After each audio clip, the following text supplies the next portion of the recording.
Vous êtes encore les bienvenus sur les antennes Equinox Télévision ce matin, madame, messieurs. Bonjour à tous, bonjour à vous. Merci de nous retrouver. C'est 10-12, le Zénith qui commence à l'instant. Merci à la grande famille que vous êtes. Quoi que vous soyez, où que vous soyez en même temps, vous comptez énormément pour nous. Et comme on aime à le dire, vous êtes la prunelle aux yeux de la télévision qui, chaque jour, s'arrange à vous donner des informations réelles et avec un discours tout à fait particulier. On est très proche de vous chaque jour à travers 10-12 le Zénith. Il est également important de se poser des questions ce matin. Sommes-nous en retour avec le coronavirus aujourd'hui au Cameroun? Les Camerounais sont-ils conscients qu'en réalité, on serait rentré dans la deuxième phase ou la deuxième vague de propagation du Covid-19 aujourd'hui au Cameroun? 25 personnes dans les établissements ont été hier identifiées comme étant porteurs du coronavirus, parmi lesquels 24 élèves et un enseignant. Le fait a été remarqué ici même dans le littoral à Douala. Finalement, quel est le premier foyer de contamination aujourd'hui au Cameroun? Nous avions encore hier soir regardé le ministre de la Santé revenir sur la réalité de Covid-19. Les Camerounais continuent-ils aujourd'hui de respecter les mesures barrières édictées par le gouvernement et l'État du Cameroun? Est-ce qu'on devrait toujours faire confiance aux phytothérapeutes qui nous l'ont fait savoir il y a environ 7 mois aujourd'hui que la pharmacopée, si vous voulez, la médecine douce, pouvait effectivement soigner le Covid-19? Sommes-nous mal barrés avec le Covid et l'impact économique aujourd'hui? Qu'est-ce qu'on doit dire? Que peut-on faire? Comment en sortir? Il est également important de se pencher véritablement sur l'économie du Cameroun, se poser des vraies questions. Après le Covid, où ira le Cameroun? 38 ans également après l'accession à la magistrature suprême de Paul Biya, pouvons-nous dire véritablement que l'économie camerounaise se porte bien malgré les nombreux plans de relance connus aujourd'hui? Pouvons-nous, au regard des chiffres ou encore des indices de développement, dire que le Cameroun va de l'avant? Pouvons-nous dire que les chiffres sont croissants? Les Camerounais se sentent-ils bien ou pas? Quelle appréciation pouvons-nous continuer à faire? 38 ans de gouvernance pour Paul Biya.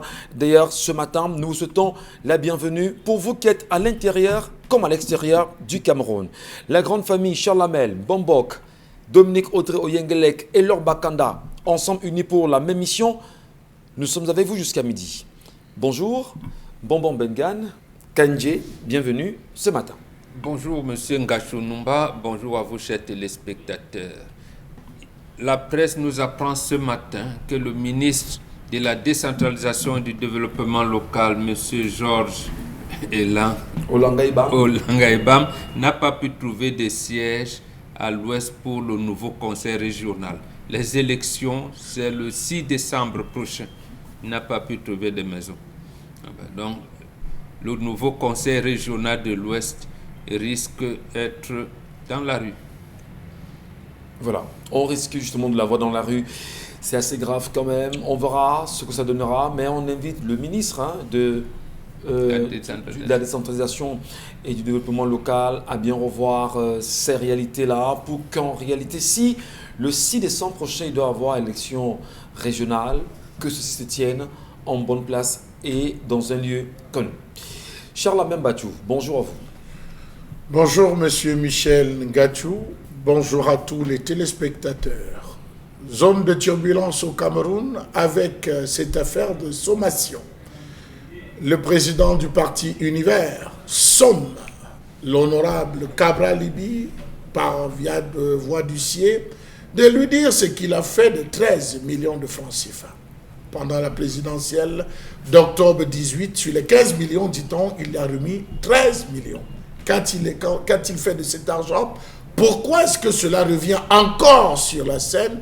Autant de questions qu'il faut se poser pendant que Frido Lenké, lui aussi, exige par voie d'huissier réparation par rapport aux propos employés. Saison des huissiers pendant que les avocats, eux, se portent mal, pendant que les avocats s'interrogent sur la suite à côté d'eux. Les greffiers, les huissiers, certainement, ont beaucoup à faire.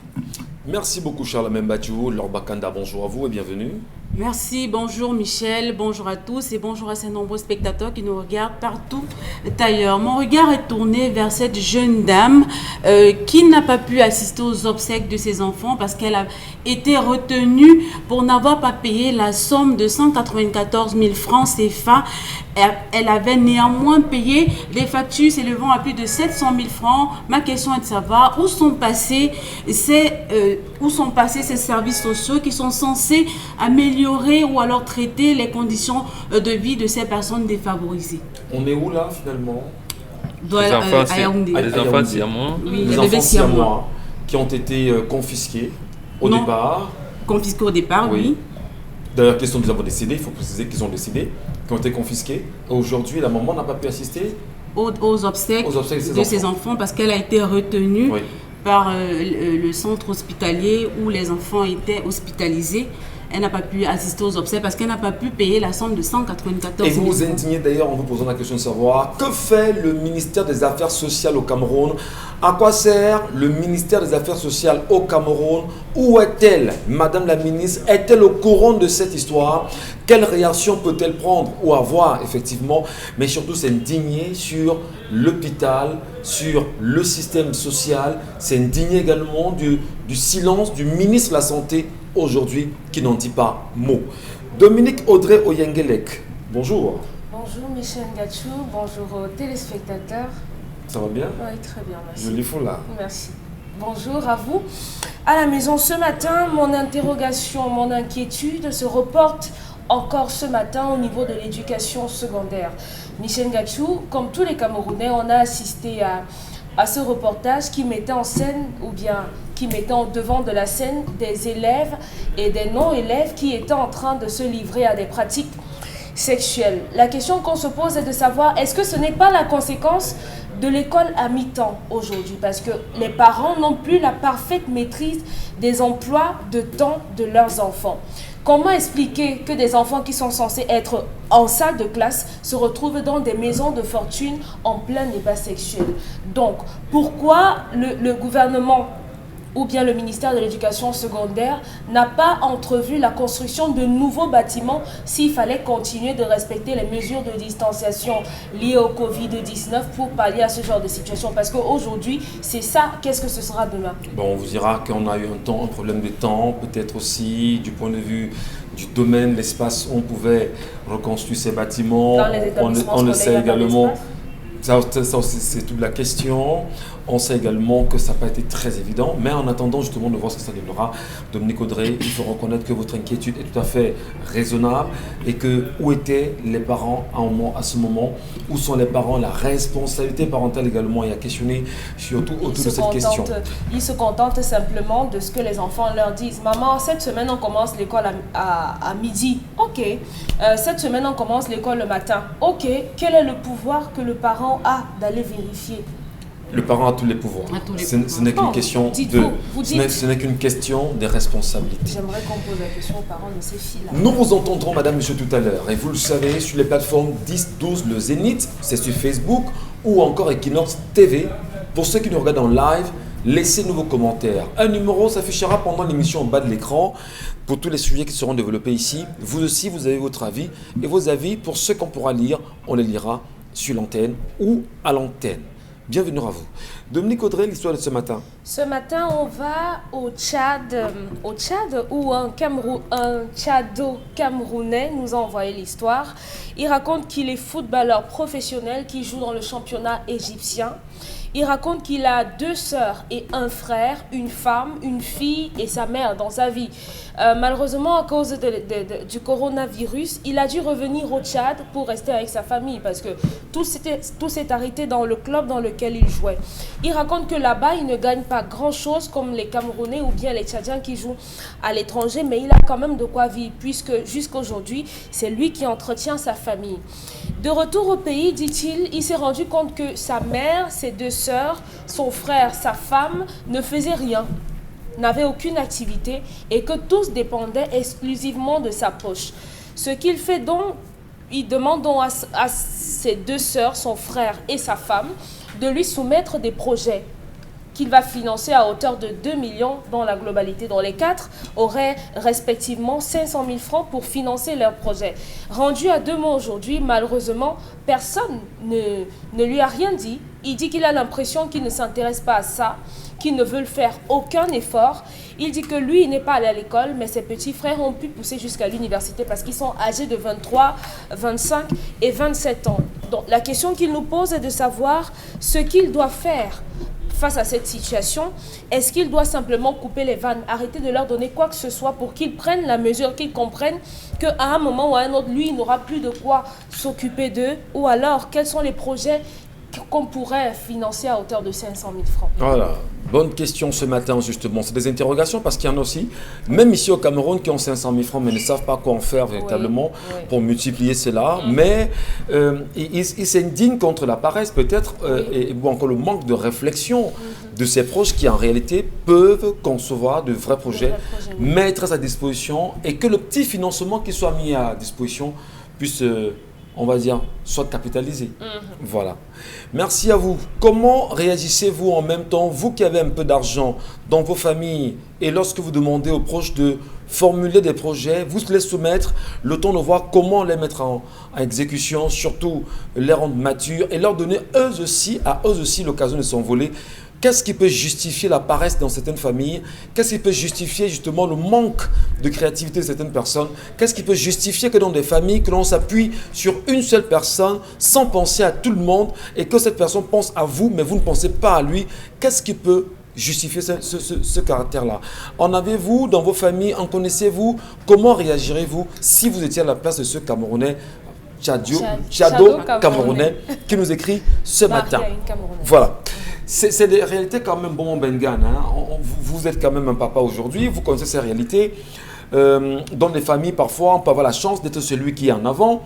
On doit tenir la main des autres pour pouvoir avancer rationnellement ensemble. Mais si vous vous rendez compte que vos frères, vos sœurs, vos proches ne veulent rien faire et n'attendent que ce que vous leur donnerez, qu'est-ce que vous faites pour les amener justement à changer d'attitude, mais surtout à croire en eux? Que leur dites-vous?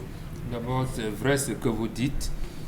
Dans chaque famille, chacun a une spécificité. C'est ça qu'on appelle l'individu. Donc, quelle est l'âme de Dieu qui sommeille en vous? Donc, il y a des gens qui sont nés pour porter la famille. Bon, je pense que ce footballeur le sent, sa chair, qu'il doit porter la famille. Et là, je vais dire, son idée seule ne suffit pas.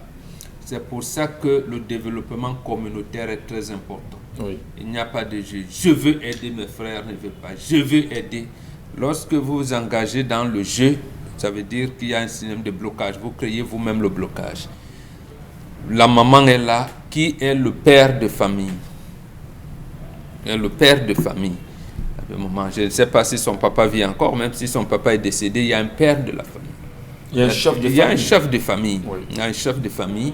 Donc tout commence d'abord par le général pour aboutir au particulier. C'est ça. Vous faites le contraire, ce n'est pas bon. Vous risquez de vous confronter justement à des blocages. Étant entendu, lui dit, n'est pas à l'école. Voilà, ça veut dire que faire des business plans, des projets et tout, ne peut vous leur dire que non. Toi tu penses que tu peux faire quoi? Donc, seul, ça ne peut pas donner. Parce que les enfants, ses frères, risquent de dire que comme il a l'argent, il risque de... C'est pour contourner donc ça et mieux réussir, on pose le problème au niveau de la famille. Et c'est pour cette raison que même pendant le mariage, quand vous avez une fiancée, vous dites à la mère, vous dites donc, ce sont tes frères et tes sœurs qui apprécient d'abord, parce que personne ne voit sa nuque. Donc, il doit continuer dans le même sens à mobiliser les ressources qu'il a, mais revenir au niveau de famille pour que ses frères et ses sœurs, comme ils ne vont plus à l'école, puissent s'engager dans les activités génératrices de revenus. Mais c'est un problème quand même qui est, on va dire, qui est connu, qui est courant, bon Bengan aujourd'hui. On a des frères qui ont eu la chance peut-être d'évoluer et ils veulent revenir, donner un coup de main, pas un coup de main, traîner ou drainer avec eux justement la famille pour qu'on puisse ensemble évoluer et qu'il y en a parmi qui sont réfractaires à l'évolution. Qu'est-ce qu'il fait? Il vous abandonne? Non, parce que le problème qui se pose justement, c'est ça qu'il ne faut pas faire.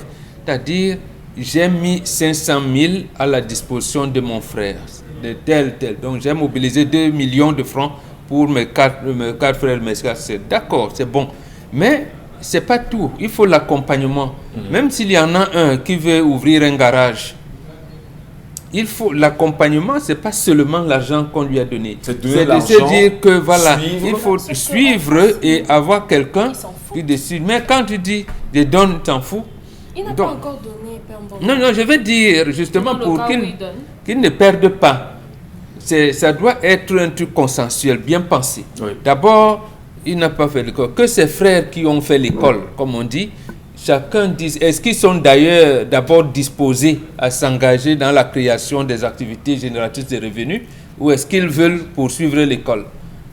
Voilà, c'est aussi ça le blocage. Mais s'ils veulent, peut-être ils ont terminé, ils ont dit que bon, ce qu'on a fait à l'école, ça va, on veut se lancer dans le monde de l'emploi. Ils n'arrivent pas à trouver de l'emploi au Tchad et est-ce que le développement, la création des activités génératrices de revenus, c'est leur option. Si ce n'est pas leur option, ils ne donnent pas. Très bien. Ce sera de l'argent jeté. Alors, est-ce qu'il n'y a pas également de crainte, Bengan, aujourd'hui, que lorsqu'il ira voir le chef de famille, que celui-ci dise, écoute, mon fils, j'ai compris ta proposition, j'ai compris ta volonté d'aider tes frères et tes sœurs à aller de l'avant ensemble.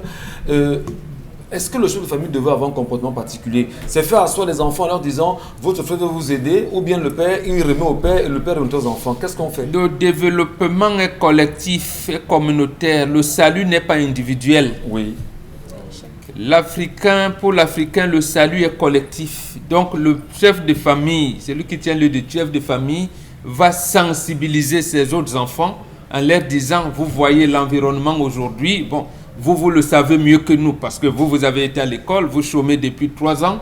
Donc voilà, votre frère voudrait que chacun de vous doit définir ce qu'il voudrait faire et votre frère est prêt à hauteur de 2. Je veux dire même que voilà le genre de projet qui consolide les liens de famille. Oui. Parce qu'on se tient pour, comme vous avez dit, qu'on progresse ensemble, qu'on s'épanouisse ensemble.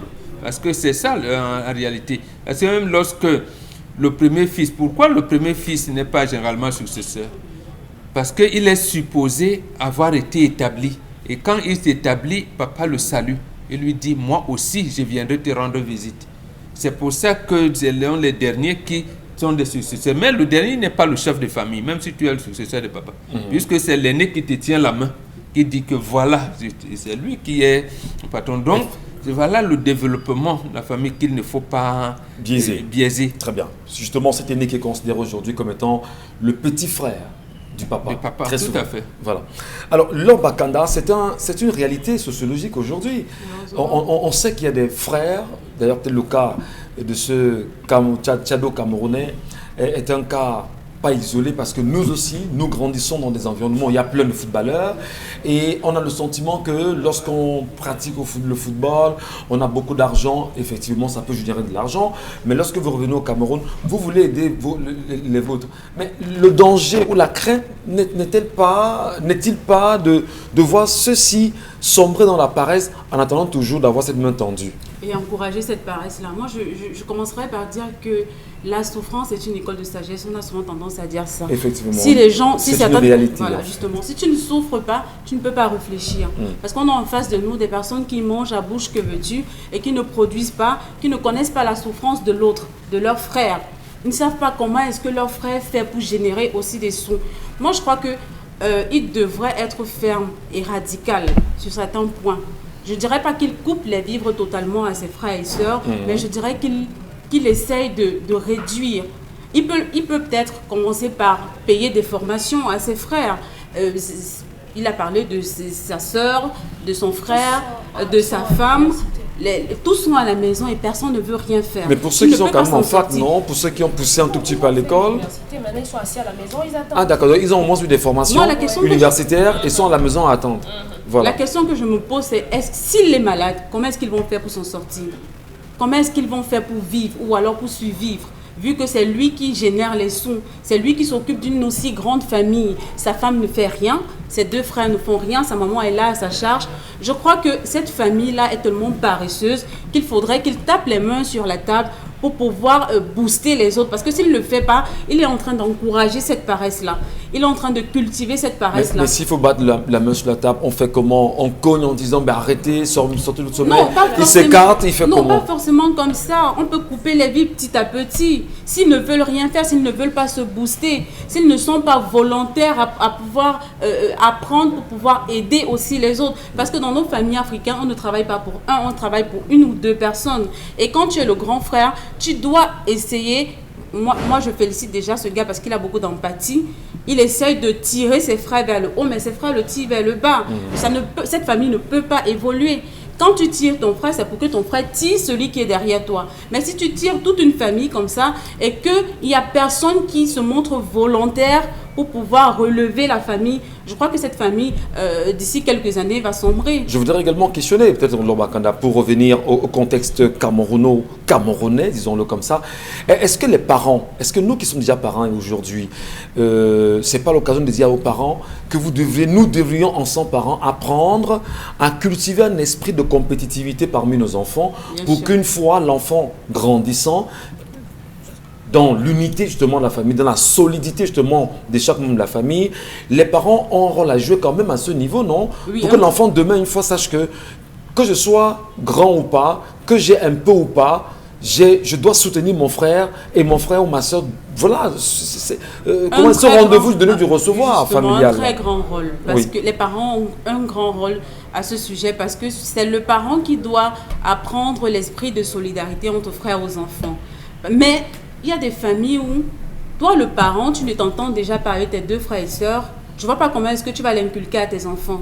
Si toi, déjà parent, tu n'es pas un modèle. Tu n'es pas un modèle pour tes enfants. Les parents devraient être un modèle pour leurs propres enfants, pour que les enfants captent chez eux, que les enfants se disent que mon père, il a réussi, il a aidé ses 2 ou 3 frères à réussir aussi. Moi, quand je serai ci ou ça, je vais pas pouvoir, je pourrais pas laisser mes frères dans le comment je vais dire ça, dans la misère, dans la misère, croupir. Justement, je vais pouvoir aider, parce que Bomboka a parlé tout à l'heure d'accompagnement.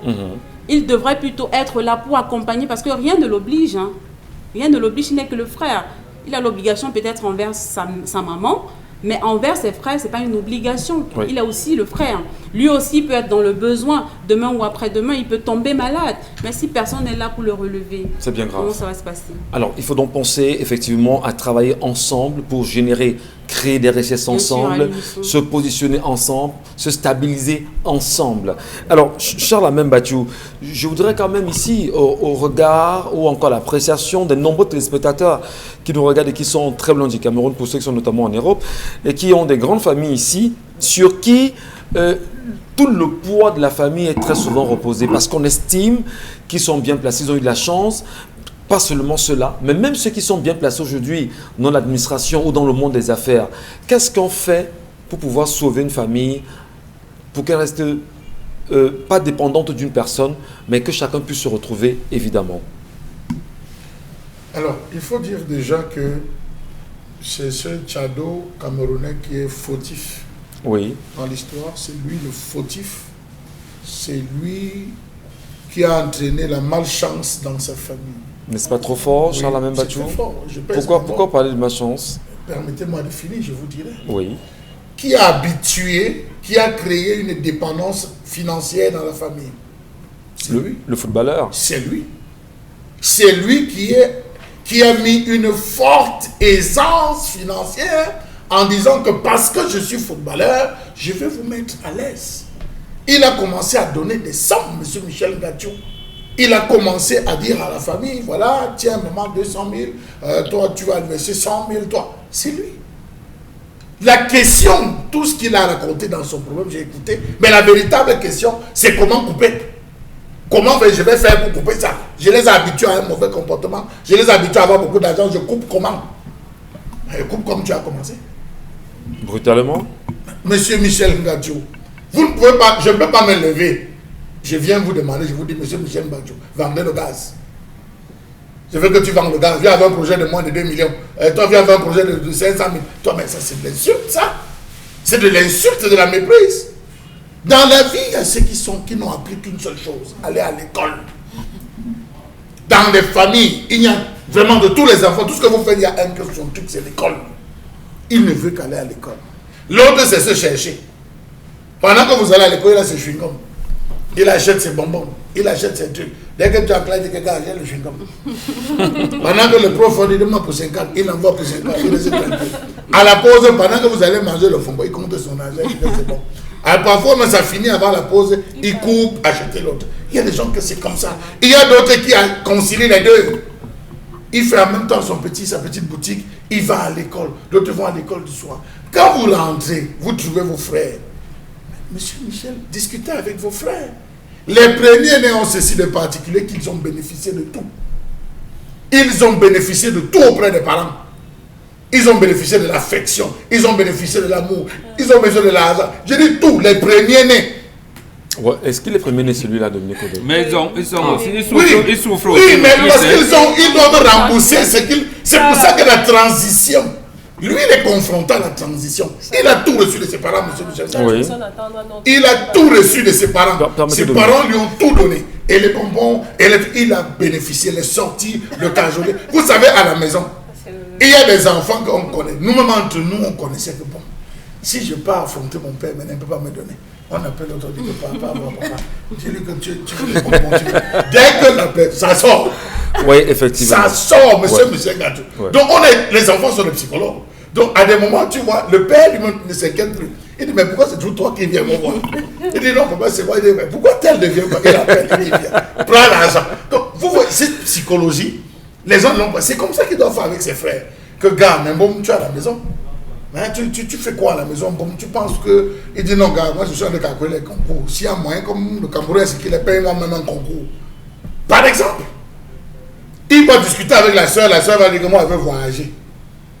Moi, je veux partir du Cameroun. Chacun a ses rêves. Ouais. Vous n'allez pas empêcher aux gens d'avoir ses rêves. Il faut donc les accompagner dans leurs rêves. Oui, Alors, maintenant, peut-être les coûts ne sont pas les mêmes, Charles. Monsieur Michel Gadjou, vous ne pouvez pas venir me dire que vous voulez me lancer, vous voulez me faire, vous monter un business de 500 000 alors que j'envisage d'être écrivain. Je dis n'importe quoi. J'envisage écrire des livres. Je dis n'importe quoi.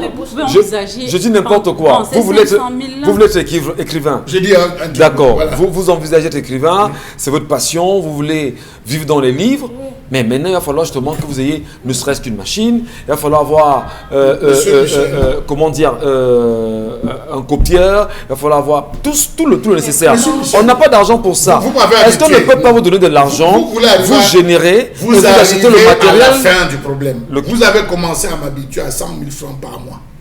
Je sais que je fonctionne à 100 000 francs. Ce ne sont pas des enfants aussi. Vous m'avez habitué.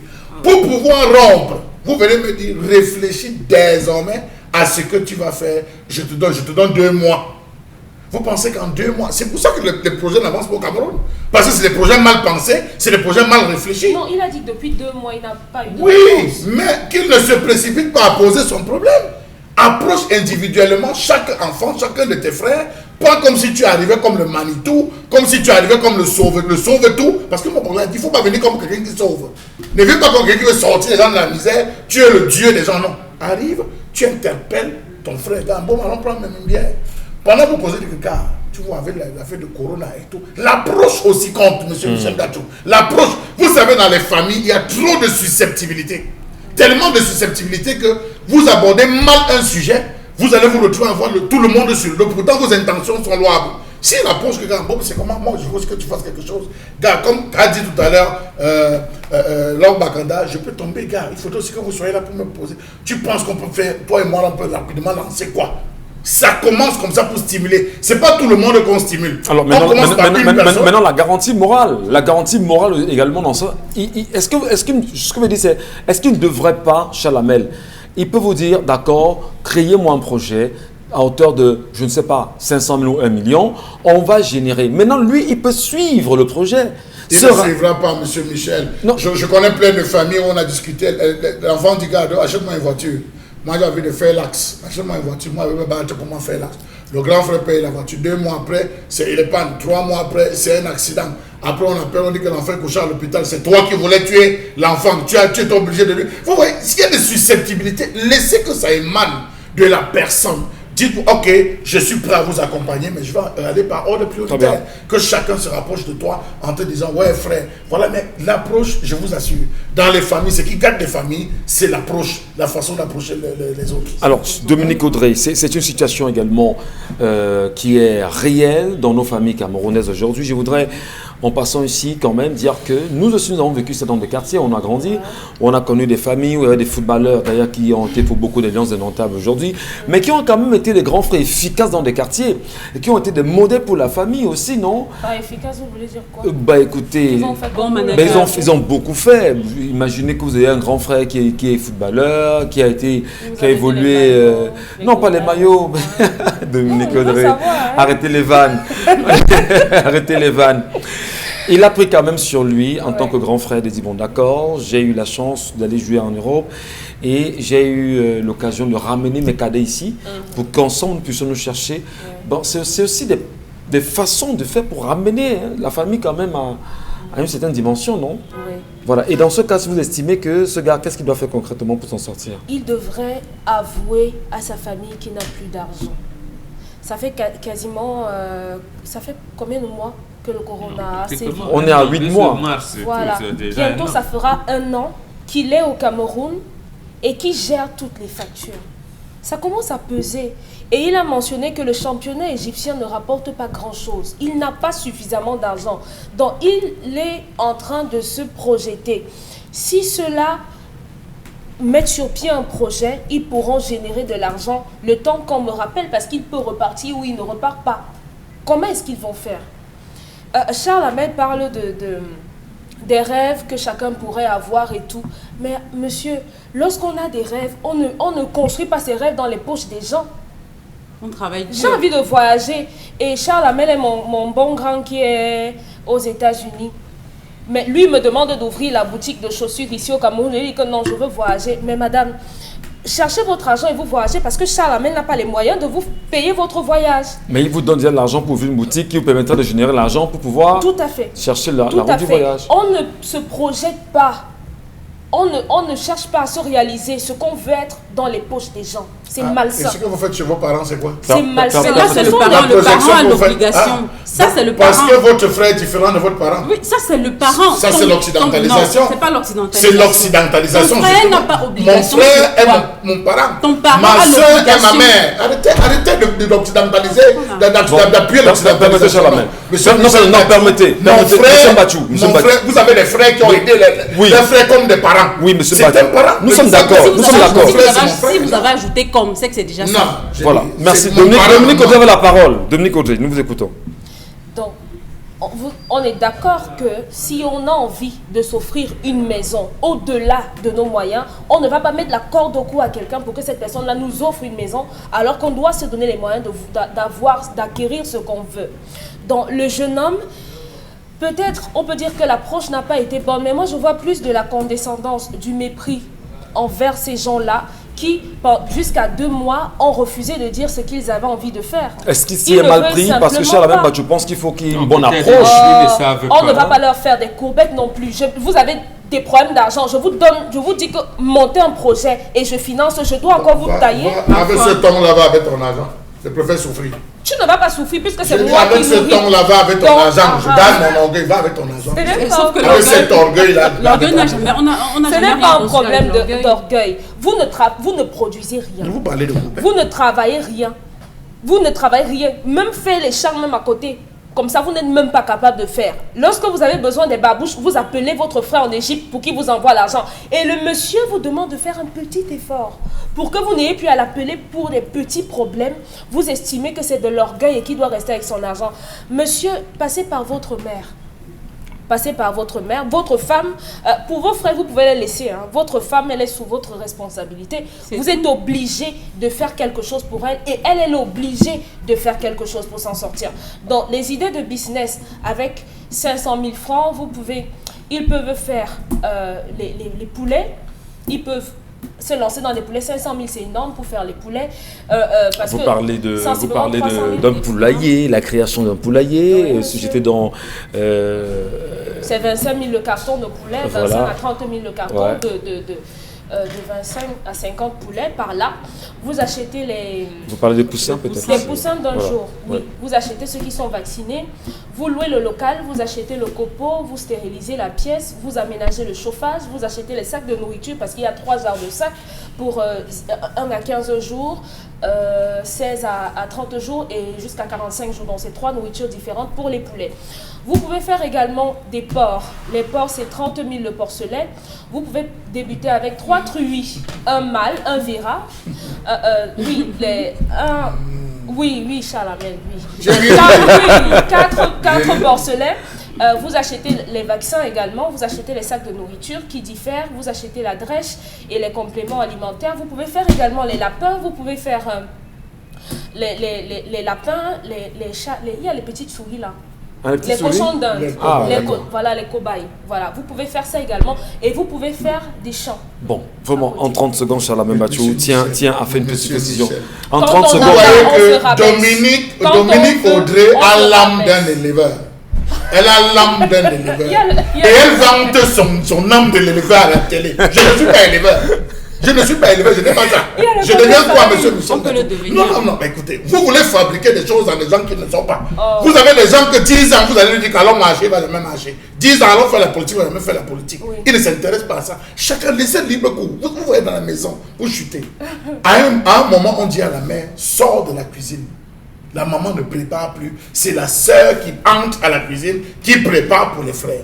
À un moment donné, le père ne parle plus. Quand le père se retire, dit au grand frère, prends tes responsabilités. C'est la transmission. Quand on vient dire aujourd'hui que c'est mon frère n'est pas obligé de m'aider. Si mon corps tombe, je tombe là tout de suite. Qui porte mon corps le premier? C'est le voisin? Ce n'est pas dans ce sens. Non, je le dis parce que vous avez dit, arrêtons d'occidentaliser le docteur. Monsieur Michel, Monsieur pas Bachou, dans ce sens-là. sois sérieux. Sois sérieux. Le frère est un parent. Je remercie, je tiens un coup de chapeau Le à frère tous est comme ces un aînés. parent. Non, il n'est pas comme Il est il est comme un un parent. parent. Il est un parent. Ton parent a J'ai l'obligation dit, sur toi. mettez-le comme Il n'est pas ton que les frère. Français vous ont donné, les Vaugelais, Voltaire, tout ça vous ont donné. Moi, je dis que le frère est un parent. Parce qu'il y a beaucoup de frères qui ont tenu la main de leurs petits frères, de leurs fils. Ils ont élevé, ils ont situé et ils sont nombreux aujourd'hui. Voilà. Je tire un Merci, coup de chapeau. merci, Parce qu'à aucun moment ils ont dit que mon papa a fait, je devais faire, tu dois faire. Je vais vous dire, Charles Est-ce Bachou, que tu le fais? on connaît dans ce pays les hauts commis de l'État. Je ne vais pas citer les noms, on les connaît, directeurs d'entreprise, ministres, etc. On sait comment est-ce qu'ils demandent à leur petit du village ou du quartier à même un projet élevé financé. Et on connaît même très souvent ce qu'il y a derrière ces financements. C'est très grave. Allez, merci à vous, madame. Et je sais, ça peut mettre Charles Bachou en colère, qu'il estime que les filles ne sont pas dans son état d'esprit, qu'elles sont occidentalisées en réalité. Mais bon, en réalité, on est dans le... Ah bon? Vous êtes habitué? Bon, en tout cas, si vous êtes habitué, attention, la colère. Hein? La colère de La colère de Charles Hamel.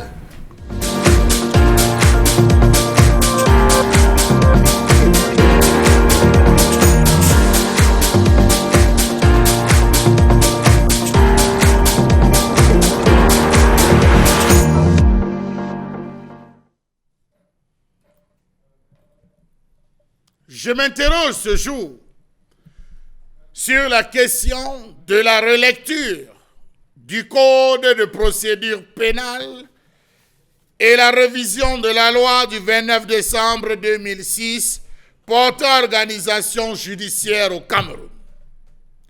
La justice, dit-on, est gratuite, mais au Cameroun, elle coûte très cher. Au Cameroun, rares sont les procès sensibles à connotation politique de ces dernières années où les principes d'équité des débats, de protection des témoins et d'équilibre des sentences ont été appliqués, dixit certains experts de droit.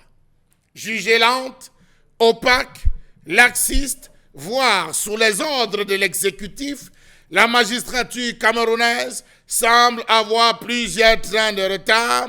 Tel a été le constat fait par le ministre de la Justice de ce pays, lors de la réunion des chefs de cour d'appel et les délégués régionaux de l'administration pénitentiaire. Comment comprendre que la majorité des justiciables se trouvent, disent-ils, dans l'impossibilité de faire valoir leurs droits pour des raisons d'ordre financier? Est-il facile de prendre un avocat? Est-il facile de payer les honoraires ou alors de s'acquitter de certains droits financiers? Les actes judiciaires coûtent encore trop cher pour le Camerounais moyen. L'accès à la justice pénale au Cameroun reste limité malgré la mise en œuvre de quelques mesures correctives par les autorités. Pour implémenter la justice pénale et garantir le respect des droits de l'homme, les principaux freins à l'accès à la justice pénale sont de plusieurs ordres. Faible connaissance des procédures, non-respect de ces procédures, coût élevé de certains actes judiciaires, corruption, faible niveau de recyclage des cadres de police ou des OPJ et de gendarmerie et d'autres auxiliaires de justice, insuffisance des ressources matérielles et humaines, abus de pouvoir et de fonction des acteurs institutionnels de la chaîne de justice pénale.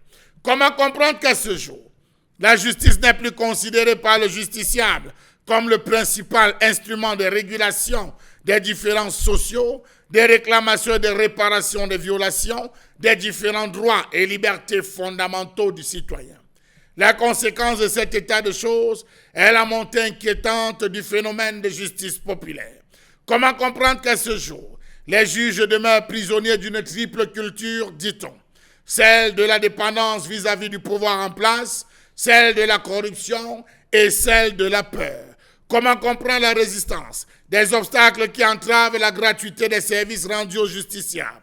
Savez-vous qu'il y a un déficit d'appropriation des textes liés à la justice pénale au Cameroun par la plupart des acteurs de la chaîne?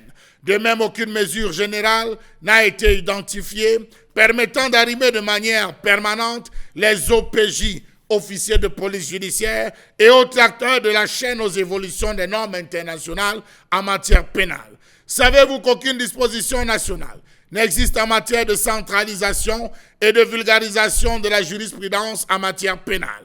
Savez-vous qu'il n'y a pas un dispositif qui permet de sensibiliser les détenus et de faciliter leur réinsertion afin qu'ils prennent conscience du mal qu'ils ont causé à la société?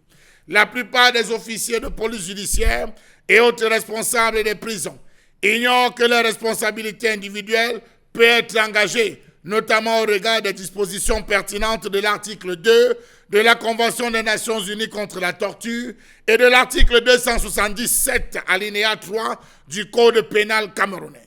Comment comprendre le fait que malgré l'existence du Code de procédure pénale, le justiciable camerounais souffre toujours du mauvais traitement, du mauvais fonctionnement des commissions d'assistance judiciaire, le caractère prohibitif de certains frais légaux, la concussion et les pratiques indélicates de corruption imputables à nombre de magistrats? Comment comprendre que le Code de procédure pénale soit appliqué de manière, dit-on, arbitraire? Comment comprendre les insuffisances liées à la question du droit au silence et de la spécificité de la femme face au droit pénal en cas de privation de la liberté? Savez-vous que, concernant le droit au silence, le Code de procédure pénale s'illustre par sa contradiction observable sur l'ambiguïté entre les dispositions des articles 92 et 116 du Code de procédure pénale concernant la spécificité de la femme? Le même Code de procédure pénale se distingue par son silence sur le sort des enfants mineurs laissés par une femme en voie d'être privée de liberté. Que dire alors de la loi antiterroriste qui est venue complexifier davantage la procédure pénale en créant entre autres une nouvelle catégorisation de la garde à vue en opposition au régime de 72 heures renouvelable une fois prévu par le Code de procédure pénale? À cela, il faut ajouter la garde à vue administrative. Savez-vous que cette irruption de la garde à vue administrative dans la procédure pénale constitue un véritable recul du droit d'accès à la justice pénale au Cameroun? Savez-vous que les procédures prescrites dans ce Code de procédure pénale en matière de garde à vue sont régulièrement bafouées au Cameroun, du fait que très souvent, des citoyens passent de 5 à 21 jours de garde à vue. Peut-on dire dans le contexte actuel que la protection du droit du suspect est respectée au cours de la procédure? En tant qu'auxiliaire du procureur de la République, quelle est la place accordée par le Code de procédure pénale à l'officier de police judiciaire? Quelles sont les garanties prévues par le Code de procédure pénale afin de permettre à l'OPJ d'accomplir sa mission dans le respect de l'équilibre entre les droits de la personne poursuivie et l'intérêt de la société? Comment comprendre que l'article 317 du Code de procédure pénale, qui dispose que l'auteur d'un PV ou d'un rapport peut en outre être entendu comme témoin devant le tribunal, ne soit toujours pas respecté, sauf dans la partie anglophone de ce pays? Comment comprendre le manque de matériel, de travail, machine à dactylographier, papier format A4, papier carbone, et qui soit une des difficultés que connaît l'OPJ dans l'accomplissement de sa mission? Savez-vous que dans la pratique, les usagers sont souvent sollicités afin de pallier à ce manque à donner du papier format aux enquêteurs? Comment comprendre que les procureurs de la République ne prennent plus la peine de procéder aux descentes dans les commissariats? Comment comprendre que certains suspects sont abandonnés à eux-mêmes dans les unités de police ou de gendarmerie? Comment comprendre que malgré les dispositions du Code de procédure pénale, certains OPJ se décident à déférer les suspects au parquet sans leur déposition? Il y a dans ce cas vice de procédure, car la loi demande qu'avant d'être gardé à vue, le suspect doit être entendu par l'OPJ. Autant de choses qu'il faudrait véritablement motiver ou qui devraient motiver la relecture du code pénal, du code de procédure pénale, parce qu'à ce niveau, beaucoup de violations sont observées. Nous saluons bien évidemment tous les Camerounais qui nous regardent ce matin, certainement dans un commissariat de la place, quel que soit l'endroit où vous êtes.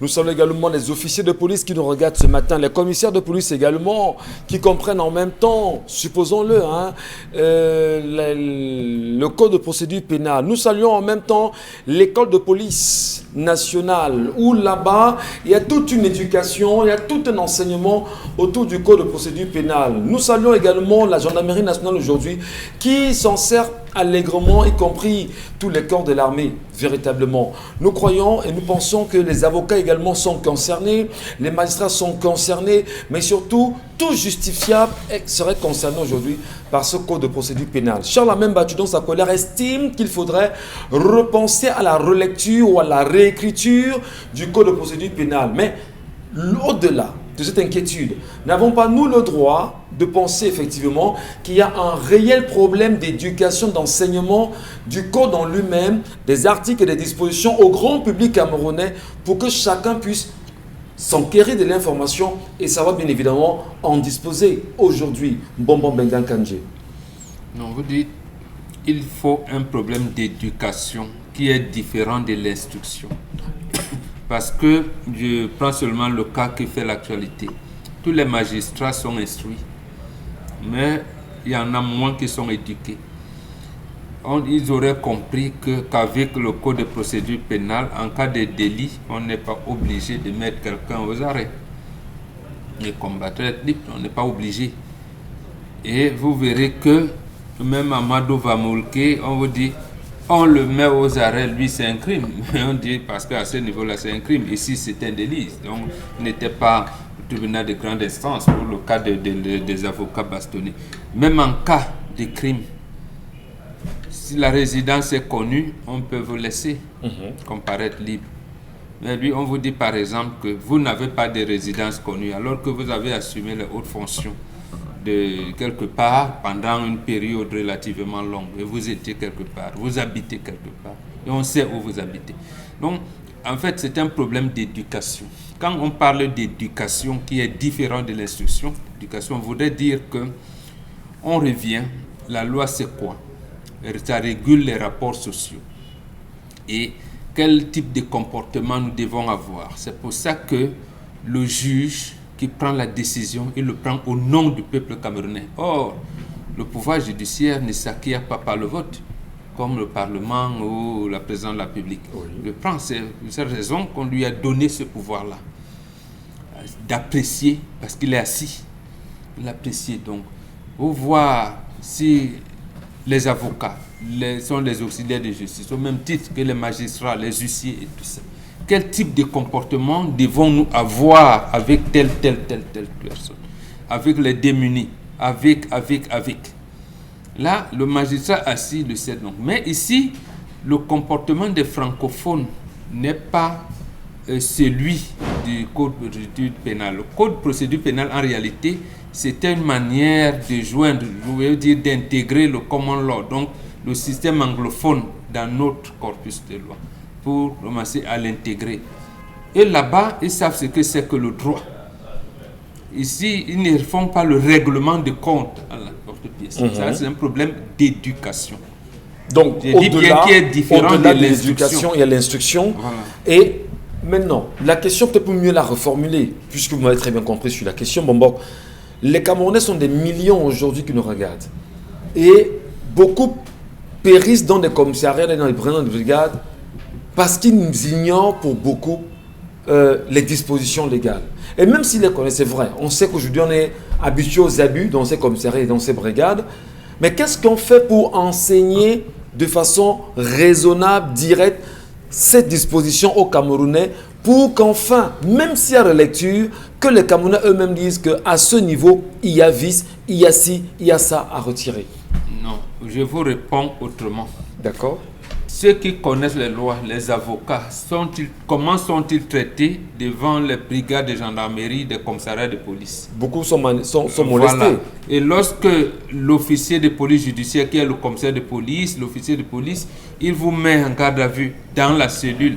Et dernièrement, même il y en a un, entre parenthèses, il m'a dit que non, vraiment, votre terme de cellule là, il faut dire maison de sécurité. Donc, il a dit d'accord. Donc, quand ils vous mettent dans les maisons de sécurité, dans des situations infestes, la procédure d'arrestation même et tout, c'est quoi la procédure là?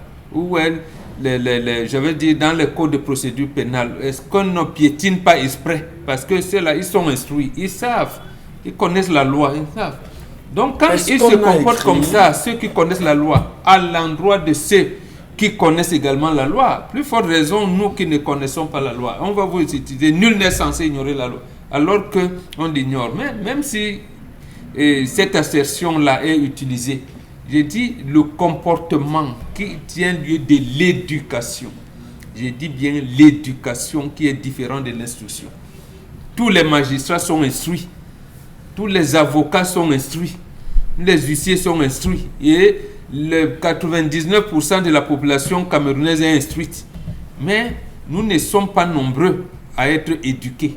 Très bien. Donc c'est un problème d'éducation qu'il faut. Et ce problème d'éducation ne s'acquiert pas à l'école. C'est justement dans les rapports sociaux que nous avons. Et c'est ça qui fait qu'on sera obligé de respecter la loi. C'est-à-dire, si on ne connaît pas la loi, de se référer aux hommes de loi. Ça veut dire qu'il y aura une confiance qui va naître. Et c'est ça, je termine par là, ce qu'on appelle l'État, la réconciliation entre l'État et la nation. Donc, les citoyens camerounais, même qui sont ignorants, mais ils se reconnaissent aux gens qui les représentent à tous les niveaux. Merci beaucoup, Mbombo Bengan. Merci à vous. Doit-on relire le code de procédure pénale aujourd'hui? Doit-on revoir le code de procédure pénale aujourd'hui? Quand on sait par ailleurs qu'à Yaoundé aujourd'hui, un leader de parti politique est assigné en résidence sans aucune notification, qu'est-ce qui justifie une telle action? Ce n'est qu'un exemple parmi tant d'autres. Je voudrais également qu'on regarde nos frères camerounais qui jonchent les prisons aujourd'hui et qui pour beaucoup se sont retrouvés dans ces prisons parce qu'il y a eu vice de forme ou une mauvaise interprétation du code de procédure pénale. Je voudrais également jeter un regard dans les cellules aujourd'hui au Cameroun, où il y en a qui pour beaucoup, ils sont aujourd'hui, pour ceux qui ont fait 4, 5, 6 jours en cellule, parce qu'il y a justement eu une mauvaise interprétation du code de procédure pénale. Alors Charles a même battu dans sa colère ce matin, nous a donné des dispositions qu'il faudrait certainement revoir. S'il faut revoir, est-ce que nous-mêmes Camerounais, nous comprenons déjà ce qui a été mis à notre disposition pour à chaque fois confronter nos idées, nos compréhensions avec ceux des autorités, si vous voulez, judiciaires ou policières, voire même administratives. Parlons-en, madame et messieurs, dans la deuxième partie. On marque une pause, comme chaque matin, et on se retrouve.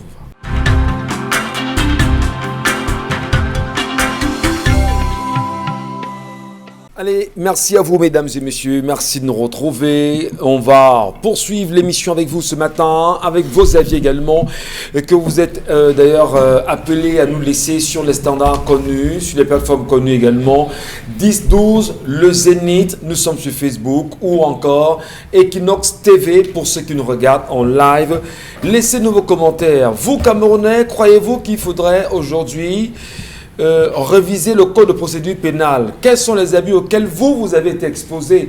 Comment vous avez apprécié en même temps la gestion de ce code de procédure pénale dans certains commissariats aujourd'hui, oui, ou encore dans certaines brigades? Est-ce que nos autorités policières, on va même dire de la gendarmerie en réalité, ont-ils connaissance du fond de chaque disposition, de chaque article de ce code de procédure pénale? Est-ce qu'on peut compter sur la police ou sur la gendarmerie pour repenser la lecture, l'écriture de ce code pour qu'il soit adapté à chaque Camerounais aujourd'hui?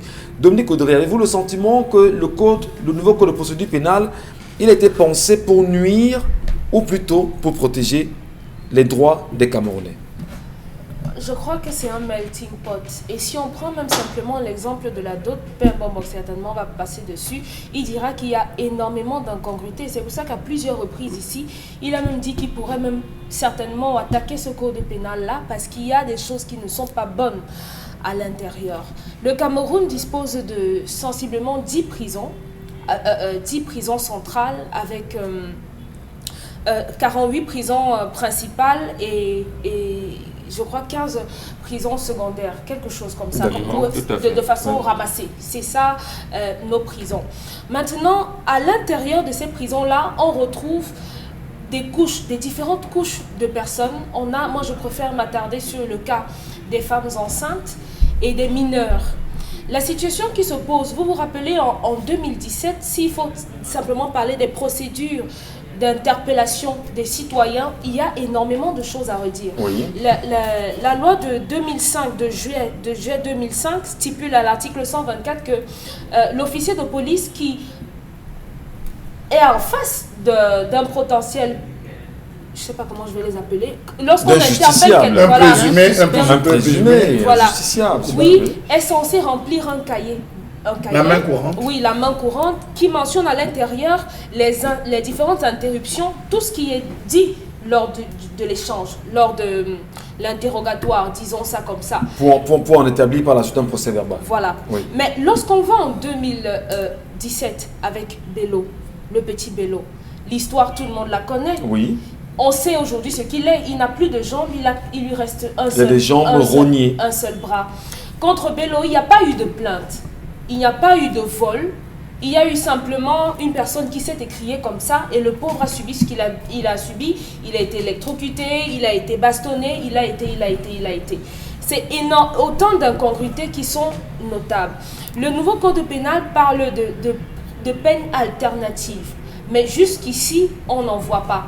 On ne voit pas de peine alternative. Justement, c'était quelque chose qui aurait pu désengorger les prisons, mais on n'y est pas. Regardez aujourd'hui la situation des femmes qui sont enceintes, dans nos enceintes carcérales. C'est déplorable. Pour celles qui ne le sont même pas, parce que ça c'est... C'est qu'au-delà du code de procédure pénale, oui. Et le code pénal en lui-même. Hein. Tout à fait. Voilà, merci. Donc, les femmes devraient bénéficier d'un traitement particulier. De par d'abord leur morphologie qui veut que chaque mois elles aient des menstruations et autres. Mais dans nos prisons, combien de femmes incarcérées, parce qu'il faut dire que la population féminine carcérale avoisine les 3% au Cameroun. Ça, ce sont les chiffres de 2017. Elles avoisinent les 3%. Combien ont la possibilité de s'offrir des protections? Elles sont peu nombreuses. Conséquence, elles se livrent à de la prostitution. Ça, c'est ce que les gens nous disent de l'intérieur. Que vous allez trouver des femmes qui sont obligées de se donner, de se vendre pour avoir de quoi être. Maintenant, à l'intérieur, on a des femmes qui, lors de ces activités-là, contractent des grossesses. Et dans nos prisons, il y a un médecin pour environ 1300 prisonniers. Donc, c'est-à-dire que chaque prisonnier a son droit. Oui. Et maintenant, on a le constat amer qui est fait, c'est que ces droits de ces prisonniers sont violés à partir même du code de procédure pénale qui les y conduit. Oui, et le nouveau code dans l'article 123 stipule qu'une personne gardée à vue est nourrie par l'État. Oui. Est-ce que c'est ça? Est-ce que c'est C'est-à-dire qu'on vous met dans une cellule. L'article 122 alinéa 4. Voilà, donc on vous met dans une cellule. C'est l'État du Cameroun qui est censé vous nourrir. Oui, la garde à vue, en oui. réalité. Absolument. Pendant la garde à vue. Pendant la garde à vue. Mais ça ne se fait pas. Pourquoi ça parle ne se même- fait pas? C'est justement ça la question. Pourquoi est-ce qu'on peut... On attend On vous met en garde à vue, vous êtes dans la cellule d'un commissariat ou d'une brigade, comme pour ceux qui sont au CED en ce moment, qui partent de partout, qui sont au CED. Donc en réalité, on est censé vous nourrir là-bas. On a parlé également de la gratuité des procédures judiciaires, mais les transports sont payés de vos poches. Ouais. Des gens évaluent ça même jusqu'à 500 000 francs, les frais de transport et tout. Vous savez qu'en principe, dans ce nouveau code pénal, on parle de... Là maintenant, nous sommes dans le code pénal. Hein. Vous Oui, savez, dans les le- questions le- de droit le et le nouveau, langage oui, voilà, du droit c'est n'est un pas peu- toujours évident. Voilà. Voilà. On mentionne que... Mais exprimez-vous de façon simple pour qu'on puisse mieux vous comprendre. Oui, on parle de la durée de la garde à vue qui Oui. pourrait aller jusqu'à 8 jours supplémentaires si et seulement si on n'a pas pu avoir, si je ne me trompe, le procureur au téléphone, Charles Ahmed, je ne sais pas si c'est ça. Si on ne l'a pas eu et qu'on ne sait pas où on peut vous retrouver, on vous garde aux frais, Oui. comme ça. Mais le problème de l'adressage se pose donc également. Parce que si on n'a pas d'adressage dans nos différentes rues, dans nos différentes villes, il est évident qu'on sera obligé de retenir les gens dans les cellules parce qu'on ne sait pas où les trouver. Donc ça, c'est un autre problème. Je persiste à dire que le problème qu'on a chez nous, c'est qu'il n'y a pas d'enchevêtrement dans les différents compartiments qui constituent le pays, que ce soit qu'on aille de la santé à la justice en passant par l'habitat, tout est lié. Oui. Donc aujourd'hui, on est loin de la gratuité des services judiciaires, on est loin du respect des droits de l'homme. droits de l'homme. Souvenez-vous, on parlait de peine alternative, il y a eu une histoire avec un jeune homme qui avait partagé une blague sur Boko Haram. Ces 3 jeunes hommes, ils sont Oui. aujourd'hui en prison. Oui, il y en avait qui étaient mineurs, qui étaient en classe de première. Ils ont été condamnés à 10 ans. C'était en 2014, voilà, 10 ans. Est-ce qu'on ne peut pas reviser pour désengorger et les contraindre aux travaux d'intérêt général pour désengorger justement les prisons? On n'y est pas encore. Donc il y a énormément de problèmes au niveau de ces procédures-là et il est important de les revoir. Il faut les revoir sûrement. Je voudrais d'ailleurs ce matin faire la petite précision que nous avons le compatriote camerounais Wilfried Siewe qui est toujours détenu à la prison centrale de Kondengui et il fait partie de ces derniers qui récemment ont été, dont les peines ont été revues, mais qui aujourd'hui, selon nos informations de ce matin, il n'y a aucun... les avocats en même temps qui ont fait un travail à leur niveau, pour beaucoup on ne les voit plus et ces Camerounais qui sont dans ces prisons semblent être des laissés pour compte. On ne s'occupe plus de leur dossier et c'est très dangereux. Et la question qu'on Voilà. est en droit de se poser ce matin, c'est que deviennent les enfants nés dans des prisons? Parce que les femmes conçoivent des enfants dans des prisons. Et Qu'est-ce que qu'ils deviennent parce qu'il y en la a loi, qui la refusent. loi encadre quand même ces enfants-là? non, je ne pense pas. Il n'y a Hein? aucune... Il n'y a pas une il y disposition a rien. légale On qui est encadrerait mentionné. ces Ce sont enfants? certainement des prisonniers aussi. On est prisonnier. Ouais, On a quand même ministère des Affaires sociales, non? ouais, sur du papier. Sur les papiers. Il faut qu'on enlève ou bien il faut qu'on garde? On enlève. On enlève. Elle va te chercher, la ministre. Non, je suis là. Ouais, bah, ouais. Je suis là. Merci beaucoup, Plo. Petit sourire. Alors, Laure Bakanda, c'est également une réalité aujourd'hui. Beaucoup de Camerounais se plaignent qu'ils sont, par exemple, interpellés. On vous amène dans une cellule où vous êtes censé y passer au maximum 3 jours.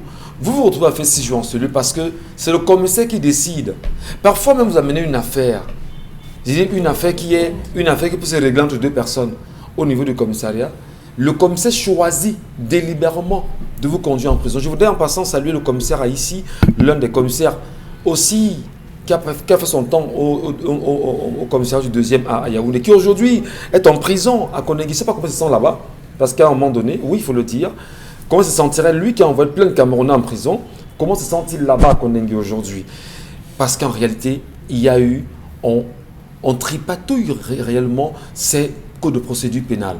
Qu'est-ce qu'on peut faire aujourd'hui pour ramener bien évidemment les Camerounais à repenser sa relecture et son écriture? Justement, reviser ces codes de procédure. Je vais commencer par dire que les conditions de détention dans les établissements pénitentiaires sont de manière générale très souvent jugées mauvaises dans tous les pays du monde entier, même si toutefois on a des différences notables d'un pays à l'autre.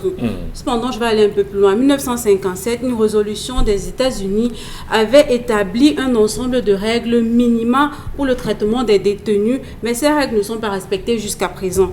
La charte graphique également des droits de l'homme et des peuples en vigueur au Cameroun interdit en son article 5 les traitements cruels, inhumains ou dégradants des détenus dans ces différentes prisons-là. En fait, d'où vient-il? Moi, je vais d'abord m'arrêter sur le cas que Dominique a fait remarquer tout à l'heure.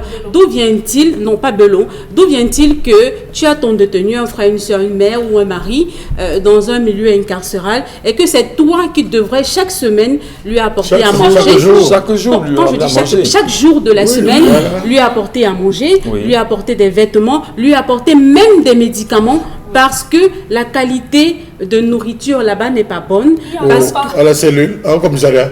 On va vous dire qu'il y en a, mais peut-être qu'ils mangent du riz tous les jours. Qui peut poursuivre sur ce cas-là le ministère de la justice, parce qu'en réalité, il y a une violation grave quand même.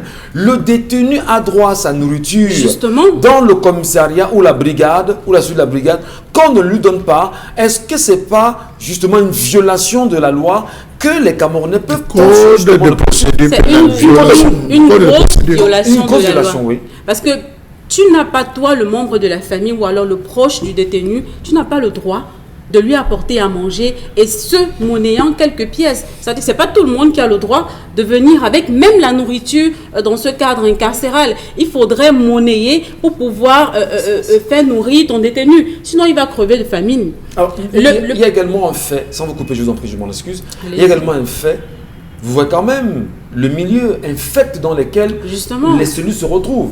Alors, je ne sais pas si vous avez entendu celui moi une fois. Moi, j'y suis déjà. J'y suis en train de voir une cellule. On vous a enfermé? Bah oui, j'y ai fait 3 jours d'ailleurs, ne vous en faites pas. Là, je parlais de Mokolo, effectivement. Allez, mais c'est la vie, c'est normal. Vous ne le faites pas. Garçon, vous ne le faites pas. Allez, il faut comprendre. Alors, je vous disais, est-ce que vous comprenez au moins les réalités de ces cellules, les conditions infectes dans lesquelles on détient ces Camerounais, ces personnes, ces prévenus-là? Triste réalité, mais elle est pourtant vraie. C'est ce que de nombreux Camerounais vivent dans ces milieux incarcéraux. Je sais pas, carcéral. Ah, ces milieux carcéraux. Carcéraux, oui. Dans ces milieux incarcéraux. Je vais m'aller plus loin. Carcéraux. Carcéraux. Si vous dites carcéraux, c'est encore bien pour nous. Hein? Dans ces milieux carcéraux. Voilà, merci beaucoup, Laure. C'est gentil. On apprend tous les jours. Oui, c'est évident. J'aurais appris quelque chose ce matin. Merci pour l'humilité. Voilà, merci. J'irai plus loin en parlant des médicaments. Toi, le proche n'a pas le droit d'apporter des médicaments à un détenu qui se trouve dans ce milieu-là.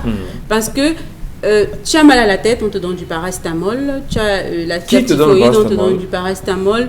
Tu as une blessure, on te donne du paracétamol. On te donne du paracétamol. On ne prend pas soin de savoir. En fait, c'est pour montrer la négligence qui se trouve dans ces milieux-là et qui est une violation du droit humain, justement. Oh my God. Allez, non seulement, à vous entendre parler de Laure Bakanda, on se rend compte que, ne serait-ce qu'en respectant le droit du citoyen ou du prévenu dans les prisons, dans les brigades, dans les commissariats, si vous voulez, il y a du travail pour tout le monde. Et réellement, c'est une source justement d'emploi. Charles a même battu aujourd'hui. On peut en tentant seulement de respecter les droits, le code pénal, les dispositions, après relecture bien évidemment, on peut créer de l'emploi avec ça. Monsieur Michel Ngachou, je pense que lorsque le ministre Laurent Esso s'exprimant après la réunion, n'est-ce pas, cette réunion, ce grand rendez-vous des chefs de cour, prenait celui de dire qu'il faudrait procéder à la relecture. Je pense qu'il a mesuré. Partons d'un premier point, l'arrestation. Ah, c'est lui qui propose la relecture? Oui, il envisage la relecture. Il envisage la relecture. Monsieur Michel Ngachou, comment se font les interpellations? Qu'est-ce qui l'amène à le faire, Charles? C'est justement ça, il s'est rendu compte de toutes ces incongruités. Comment se font les arrestations? Les arrestations se font, la majeure partie, de manière arbitraire. Parfois, c'est à 2 h du matin qu'on défonce votre porte, pour certains, pour vous enlever.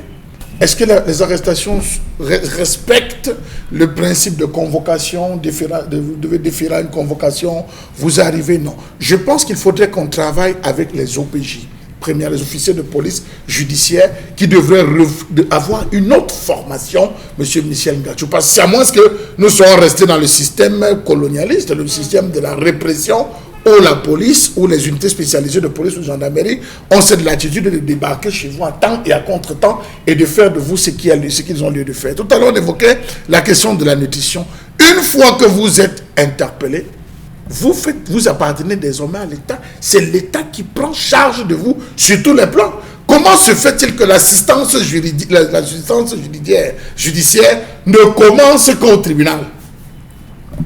Pourquoi dans les unités spécialisées de gendarmerie et de police, il n'y a pas d'assistance judiciaire? Vous devez avoir l'assistance judiciaire, M. Michel Ngatsou. Oui. C'est-à-dire, dès que vous entrez, aussitôt vous devez avoir un avocat commis d'office. Pourquoi arriver jusqu'au tribunal? Première question. Donc vous avez partie du commissariat. Tout devait partir du commissariat ou de la brigade. Oui. Vous vous faites interpeller. Parfois, les gens ne font même pas de déposition. Vous dites que j'attendais votre avocat. Vous ne faites pas de déposition.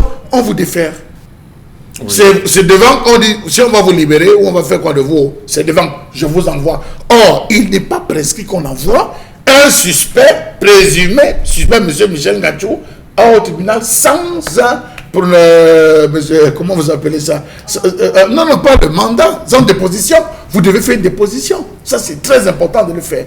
Autre chose, M. Michel, vous avez ceci que des personnes sont interpellées saines, mais au moment de leur déferlement, elles ont des blessures, des maltraitances, elles ne parviennent même pas à marcher, elles sautillent d'un pied. Que s'est-il passé? On dit quand on l'a arrêté, il a glissé. Voilà des expressions qu'on entend. Il a glissé quand on était en train de l'interpeller. Pourtant, il a subi véritablement, on va dire comme ça, une sorte de maltraitance. Précisons encore, M. Michel, que la question des soins, vous avez dit tout à l'heure qu'on vous donne, mais qui vous donne? Vous avez oublié le droit de cellule.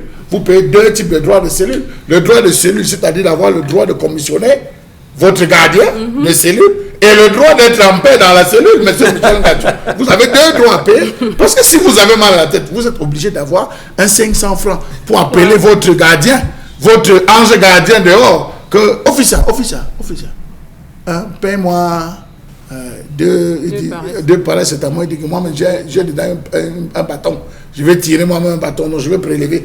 Au lieu de payer pour deux, ça va payer pour... Donc, vous voyez, c'est ce jeu... Parfois, eux-mêmes, ils ont ces paracétamol-là qu'ils vendent aux détenus. Par exemple, donc, vous voyez, il est prévu qu'en tant que détenu, vous avez droit à un matelas, vous pouvez vous reposer. Mais est-ce que c'est ça dans la différence? Sinon, on dit que c'est pareil ici. Tu es venu te reposer. C'est le code de procédure. Non, je voulais vous relancer. Juste dire, ce que vous décrivez ce matin, ce que vous exposez ce matin dans cette colère, devra mener... Ne serait-ce que les magistrats aujourd'hui a fait le tour des Monsieur Michel Ngatsou, jusque dans les années 95, de la justice. Mi-95, fin 96, les procureurs descendaient systématiquement dans tous les commissariats le vendredi. Parfois, c'était le jeudi, il venait un jour en avant le jeudi. Il traitait tous les dossiers. Il y a des dossiers qui n'ont pas besoin d'arriver, il y a plein de substituts. Il y a des dossiers qui ne sont pas obligés d'arriver au parquet. Lorsqu'on arrive, on évalue, c'est pourquoi. Affaire de famille, il y a eu quoi, coup de poids et tout. On vous appelle. Vous savez passer comment? Papa, on dit que bon, voilà, frère a payé. On note là sur le papier, vous allez payer, coup de ceci, c'est fini, on vous libère. Vous devez passer, devez passer, payer au niveau des greffes. Plein de personnes se retrouvaient libérées, des cas graves étaient envoyés. Vous vous retrouvez, et puis il y a autre chose. Comment se fait-il que dans certains postes, parfois des unités spécialisées, les femmes sont parfois mélangées avec les hommes? Oui. Les femmes sont parfois mélangées avec les hommes parce qu'il n'y a pas de cellule ou une cellule infecte. Oui, à Mokolo, je vous parle de Mokolo. Monsieur Michel Ngatsou, pour vous démontrer que moi-même j'ai été à Mokolo, la cellule des hommes était à gauche, la cellule des femmes était à droite. On sort d'un environnement identique, on se comprend. Donc pour moi, c'était... Oui, mais je vous dis, c'est des choses que nous avons vécues. Et parfois, ça n'allait pas du côté des femmes, on transférait les femmes chez les hommes. Ouais. Les femmes se retrouvaient, et vous imaginez ce qui peut se passer avec les chefs de cellule. Vous voyez quelqu'un qui vous dit qu'il a depuis 4 mois dans une cellule. Tu fais quoi dans la cellule? Non, c'est le dossier du commissaire. Non, c'est le dossier de tel inspecteur. Non, c'est le dossier de tel officier. Non, c'est tel chef qui m'a balancé ici. Vous voyez, on ne peut pas avancer avec de tels. Disons, et pour là je termine, Monsieur Michel Ngatsou. Je termine, Monsieur Michel Ngatsou. il faut dire que les magistrats ont trop de travaux. Est-ce que vous savez par exemple qu'il y a à Yaoundé, les unités de gendarmerie transmettent environ 391 PV, procès-verbaux au parquet par semaine, ce qui fait une moyenne de 1564 dossiers par mois. Est-ce que vous savez que les différentes unités de police à Douala transmettent 248 PV par semaine pour les 3 parquets de la ville, soit une moyenne de 1296 PV par mois. C'est en 3 mois, on a combien de PV? Qui va les parcourir? Qui va les lire? Vous vous rendez compte qu'on va de renvoi. Et vous allez vous retrouver à faire 6 ans, 5 ans. Le jour que votre affaire même passe, on regarde et dit que mais on va même faire comment de lui. Condamné à 3 ans. Il dit, monsieur le juge, il a fait 3 ans de renvoi. On dit, bon d'accord.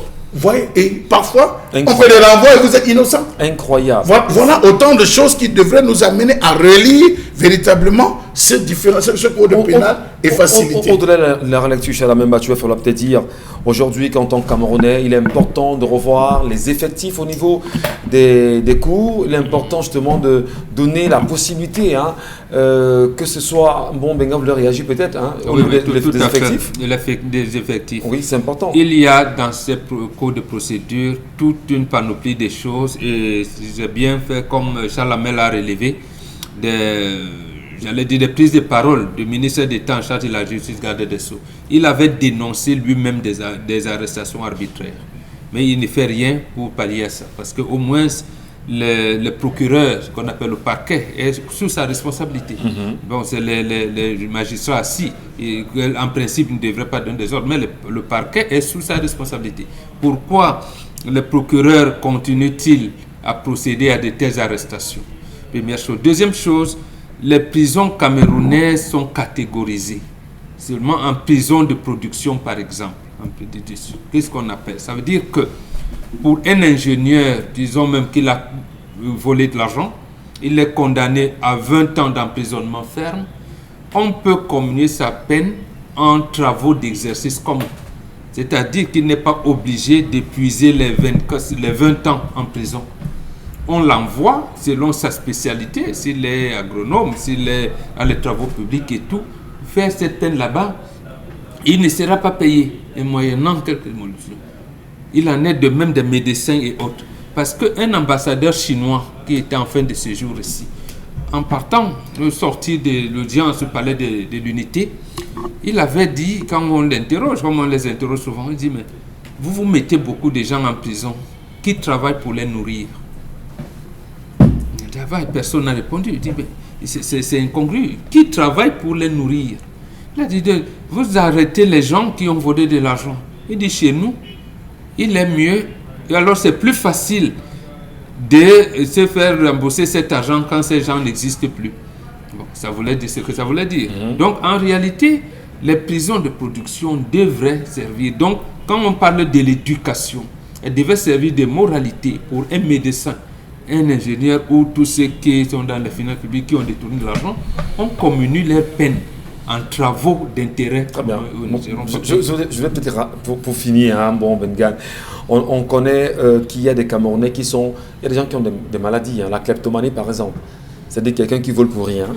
Lui, il vole tout, il vole pour rien. Donc, à un moment donné, si vous avez un kleptomane que vous ramenez en cellule, sans vous rendre compte que celui-ci a un problème psychologique, lui, il vole pour rien, il vole tout, vous allez l'incarcérer, il va ressortir, poser le même acte, revenir le lendemain. Et pourtant, on pouvait tout faire pour comprendre sa situation et voir comment le sauver ou comment le réorienter. Justement, ça entre donc des psychopathologues cliniciens. Ça entre donc dans le cadre, c'est inscrit dans ce processus-là. Oui. C'est-à-dire comment procéder à la réinsertion sociale des prisonniers. Très Donc, bien. à partir de la prison, votre prise en charge, on sait qui vous êtes, on vous prend en charge sur le plan médical, ainsi de suite, ainsi de suite. Dominique Audrey a parlé tout à l'heure de femmes qui accouchent. Donc, en principe, la femme ne devrait pas être enceinte en prison. Puisque l'une des choses que vous ont arrêté, c'est votre liberté. Donc, qui enceinte les femmes en prison? Donc, voilà. Voilà pourquoi. Absolument. Qui va répondre? En tout cas, on va prendre les messages tout à l'heure. On prendra les messages de nos téléspectateurs. Merci à vous, madame, monsieur, de nous faire confiance. Qui enceinte les femmes en prison aujourd'hui au Cameroun? Dominique Audrey. Peter Aaron dit que La loi au Cameroun, c'est la raison du plus fort et c'est la raison pour laquelle ils se bousculent tous vers le parti au pouvoir pour se sentir fort partout. Et il revient encore en disant, Monsieur Ngachou, pour avoir violation de loi, il faudrait que les lois existent et soient appliquées. Mais nous sommes dans la cour du roi Péto. À moi de me dire, Père Momogement, je veux savoir. Peter Aaron dit que les enfants nés en prison sont du même statut que les fonctionnaires dont ils ont un salaire à vie. Ah bon? C'est sur quel texte? Dès l'enfance. Au Cameroun? Évoluons. Il y a Mimi Laclasse dit la situation carcérale est vraiment déplorable. Les détenus n'ont pas de quoi se nourrir. On observe des traitements inhumains et dégradants infligés aux prisonniers. Il y a Mami Tonta Prada qui dit je suis vraiment content d'avoir pris mon destin en main en partant de ce pays. Sauf que votre famille est restée. Elle reviendra. Elle n'est pas contente, justement, quand elle voit, on a toujours son cœur là où dans son pays. Quand le voilà. On a un téléspectateur qui dit l'État Alexandre Ngatia dit que l'État assure l'alimentation du gardé à vue, mais elle peut recevoir l'alimentation de ses proches. Article 122. Alinéa 4. Et nulle part on ne contraint dans la famille à donner puisque c'est l'État qui assure la nutrition. Donc de base c'est l'État. Mais maintenant si l'État ne fait pas, est-ce qu'on laisse alors notre prisonnier sans manger? Partir de ce pays est un ouf pour moi. Bien débrouillard, j'ai failli piquer une crise. J'ai toute seule décidé de partir, commençant n'importe quoi sauf rester là. Ça se passe dans les pays développés car tous les fichiers sont informatisés, c'est-à-dire qu'on peut te récupérer aussi facilement après une fuite. Dommage. Ça c'est pour les personnes. En Europe, il y a un système, ils ont des bracelets, électroniques sur les pieds, vous ne pouvez pas couper, vous ne pouvez pas sectionner. Vous avez, dès qu'on vous met en liberté, vous pouvez être chez vous, on vous définit un périmètre, on peut vous laisser chez vous en disant vous ne traversez pas la porte. On définit le périmètre, à peine vous traversez la première brigade dans votre coin est déjà au courant. Donc il faut dire qu'on peut arriver à ceci, décongestionner les prisons et fonctionner avec cette bracelet. Comme on disait, les enseignants, vous avez des informaticiens, notamment les gars de la SCB qui sont enfermés. On ne sait pas pourquoi. Depuis on attend le transport judiciaire qui va aller au Maroc, des très bons informaticiens que ce pays a connus. Ils sont enfermés là-bas. Ni la SCB ni personne ne dit rien. On peut par exemple, pourquoi ne pas les libérer ou bien placer ce bracelet et les laisser continuer officier. Vous avez des personnes, des brillantes personnes, ingénieuses qui sont dans les médecins, des professeurs. Et ce qui est intéressant, c'est que même si on met un bracelet aujourd'hui, c'est vrai, ça va forcément vous amener à vous rendre compte que vous êtes différent des autres Camerounais et de l'endroit où vous irez, avoir votre bracelet, on va dire ah, ça c'est le prisonnier de X ou de Y. Justement, ça pourrait avoir un effet. Mais ça participe de l'éducation, justement. C'est ça l'éducation de la société. Donc en réalité, est-ce qu'au Cameroun, peut-être puisqu'on en parle, parce qu'il y a une proposition comme celle-là sur le plateau, il faudrait peut-être qu'on repense à ces bracelets pour que le Camerounais qui est en cellule ou qui est en prison, lorsqu'on le libère pour décongestionner les prisons, que ce bracelet soit remis pour que partout il ira, qu'il soit identifié comme tel pour l'amener justement à changer. Monsieur Michel Ngachou, quand vous allez dans la zone anglo-saxonne, vous allez vous rendre compte qu'il y a moins de prisonniers. Parce que l'officier qui procède à l'arrestation vient comparaître. Lui-même vient s'asseoir sur le banc. On lui pose des questions. Comment ça s'est passé? Pendant l'enquête, on se rend compte que vous avez noté ceci dans le procès verbal. Est-ce que c'est clair? Est-ce que vous devez... Mais pourquoi dans la zone francophone, les OPJ ne vont pas au tribunal? Monsieur Michel Ngachou, il devrait arriver. Il devrait venir témoigner. Parfois, on écrit des choses. Vous avez des personnes qui se retrouvent incarcérées. La personne a des difficultés de comprendre, même rien. On lui dit, ok, vous dites que vous avez fait tel jour à telle heure. Pendant qu'il écrit, il ajoute pour lui. Il ajoute pour lui. Après, il vous dit que c'est ce que vous avez écrit. Je relis pour que vous suivez. Il relit avec vos thèmes en oubliant, en omettant le plaisir. Vous n'avez pas le droit de contester. On vous oblige à signer. Attends, il faut qu'on respecte d'abord ça, monsieur Michel. Oui, mais attendez, vous savez, Charlemagne, à chaque fois, on rentre ici, on est très content, mais parfois on est très nerveux. Il faut faire quelque chose pour que ça change quand même. Respecter. On respecte. Non, parce que les gens ne vont pas respecter M. Mbachou. Les gens ne respectent pas. Les commissaires, on ne les respecte pas. Les brigands ne les respectent pas. Est-ce qu'il n'y a pas une autre façon justement de... Monsieur est-ce qu'il n'y a Michel. pas une pression justement qu'on peut mettre sur Monsieur ces Michel, on a révoqué au C'est moins très 3 bien. commissaires à Bamenda. Au moins 3 commissaires ont été révoqués parce qu'on s'est rendu compte que toutes les affaires qui provenaient de leur commissariat étaient des affaires trafiquées et traficotées. Le juge a pris, on a convoqué le commissaire, on dit concernant telle affaire, il y a telle, concernant telle affaire, telle. Est-ce qu'il ne vous arrive pas dans votre propre brigade de mener des enquêtes internes pour vous rassurer de l'état, la probité de vos différents éléments? On a fait le rapport, on a envoyé, ça fonctionne comme ça dans la zone anglophone. Pourquoi dans la zone francophone, ça ne viendrait pas à pouvoir se faire? À convoquer même le commissaire, lui dire que mais, tel jour à tel, vous avez débarqué dans telle concession, vous êtes entré avec, vous avez perquisitionné, qui vous a envoyé? Il y a des perquisitions qui se font sur des gens sans mandat. Mais vous avez des arrestations qui se font sans mandat. C'est vrai. Mais Dans la zone francophone, monsieur Michel Gathiou. Excusez-moi, on a la télévision, vous venez chez moi, vous venez chez nous, ou bien mon quartier, arrêter des gens sans mandat. Si le quartier sort sur vous, comme on dit souvent au quartier, et on vous moleste en criant aux voleurs, vous direz quoi? Non, Ça en devient zone- en des zone amba boys. francophone. En zone francophone. D'abord, la fille qui a parlé à Equinox, Jomo Stéphanie. Jomo Stéphanie. elle a été interpellée comment? Deux femmes sont venues la voir. Voilà, justement. et un Suivez-nous. dimanche, alors qu'elle n'est pas criminelle, on vient dire suivez-nous, on l'a amenée. Bon, Donc, maintenant, quand vous dites suivez-nous, si on vous dit moi je ne vous suis pas, je ne vous connais pas, mais vous... Maintenant, ils ont deux, je peux vous dire. Je ne vous suis pas. Non, ils ont deux façons. Ils vous disent, monsieur, veuillez nous suivre. Vous avez le choix. Soit ça se fait de la plus bonne barrière, doucement, soit ça se fait dans la violence. Toujours est-il que vous allez nous accompagner. C'est vous-même qui dites que non, pas besoin.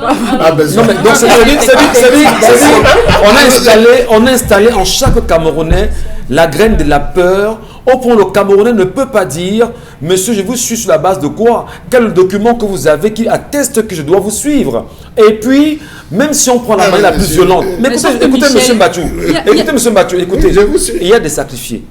Il y a des gens, je dis vous tapez, il vous dit « On meurt ici, vous et moi. » Là où je suis prêt à mourir, on meurt, vous et moi. Monsieur Michel, c'est vous qui passez le temps ici à soulever tout le temps sur le plateau les arrestations des Sama. On l'a déjà notifié? Plus de 75, On l'a déjà notifié. plus de 75 C'est un coup de arrestations. fil. Il dit, est-ce que vous avez repéré ça? Oui, arrêtez-le. On a bien faire. Vous voyez, vous dire. il y a eu plusieurs cas de dénonciation des avocats eux-mêmes qui viennent assister leurs clients dans les brigades gendarmeries de commissariat. On les fesse là-bas. On les on déchire même les robes. Non, mais moi je veux comprendre. Moi je veux comprendre. Et à plus forte raison, eux, un simple citoyen. Comme disait Charles Lamé. Vous faites l'avocat? Mais attendez. Ok. Mais il y a plein. On a fait ça un avocat il n'y a pas longtemps. On les fait régulièrement. Non, mais est-ce que c'est raisonnable? Parce qu'on peut en rire. La raison n'a rien à voir. La La raison n'a rien à voir dans le contexte camerounais. Si les gens étaient éduqués, il y a au moins le minimum de civilité.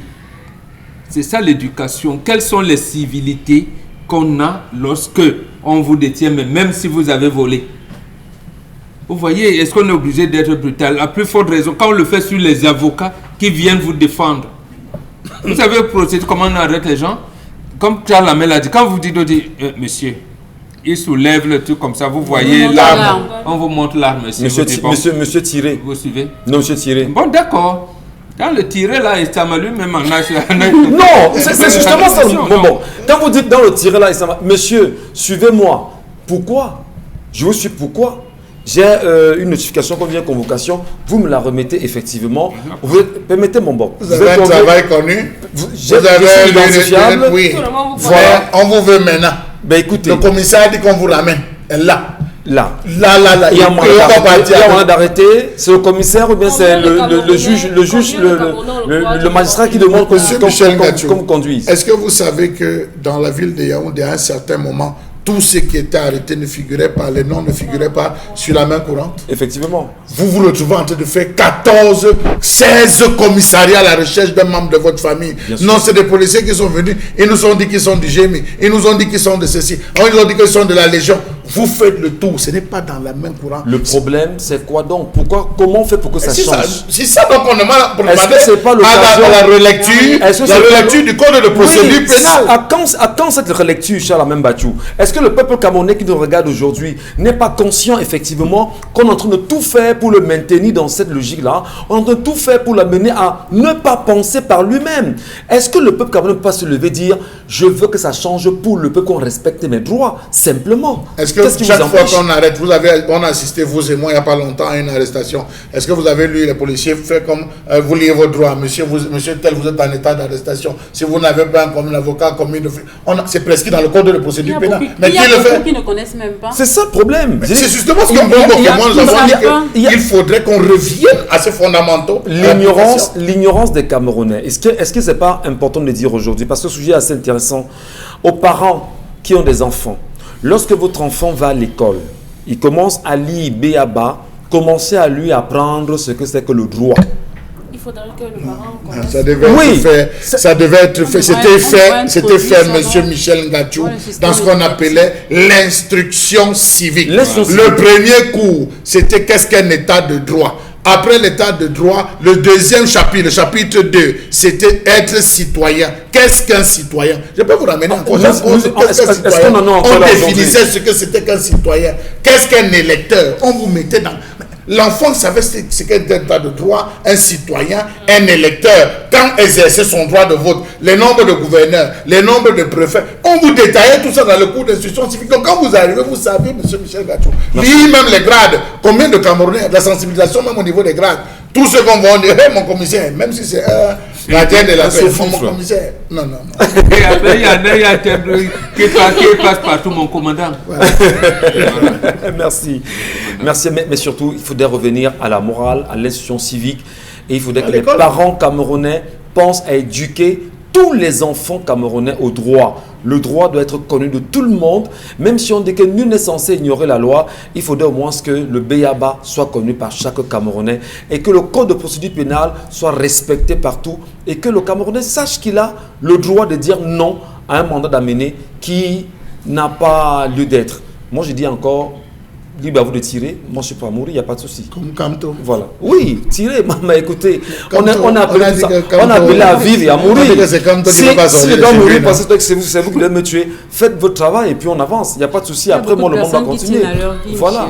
Allez, on va peut-être rapidement aller à la revue des réseaux sociaux, justement avec vous.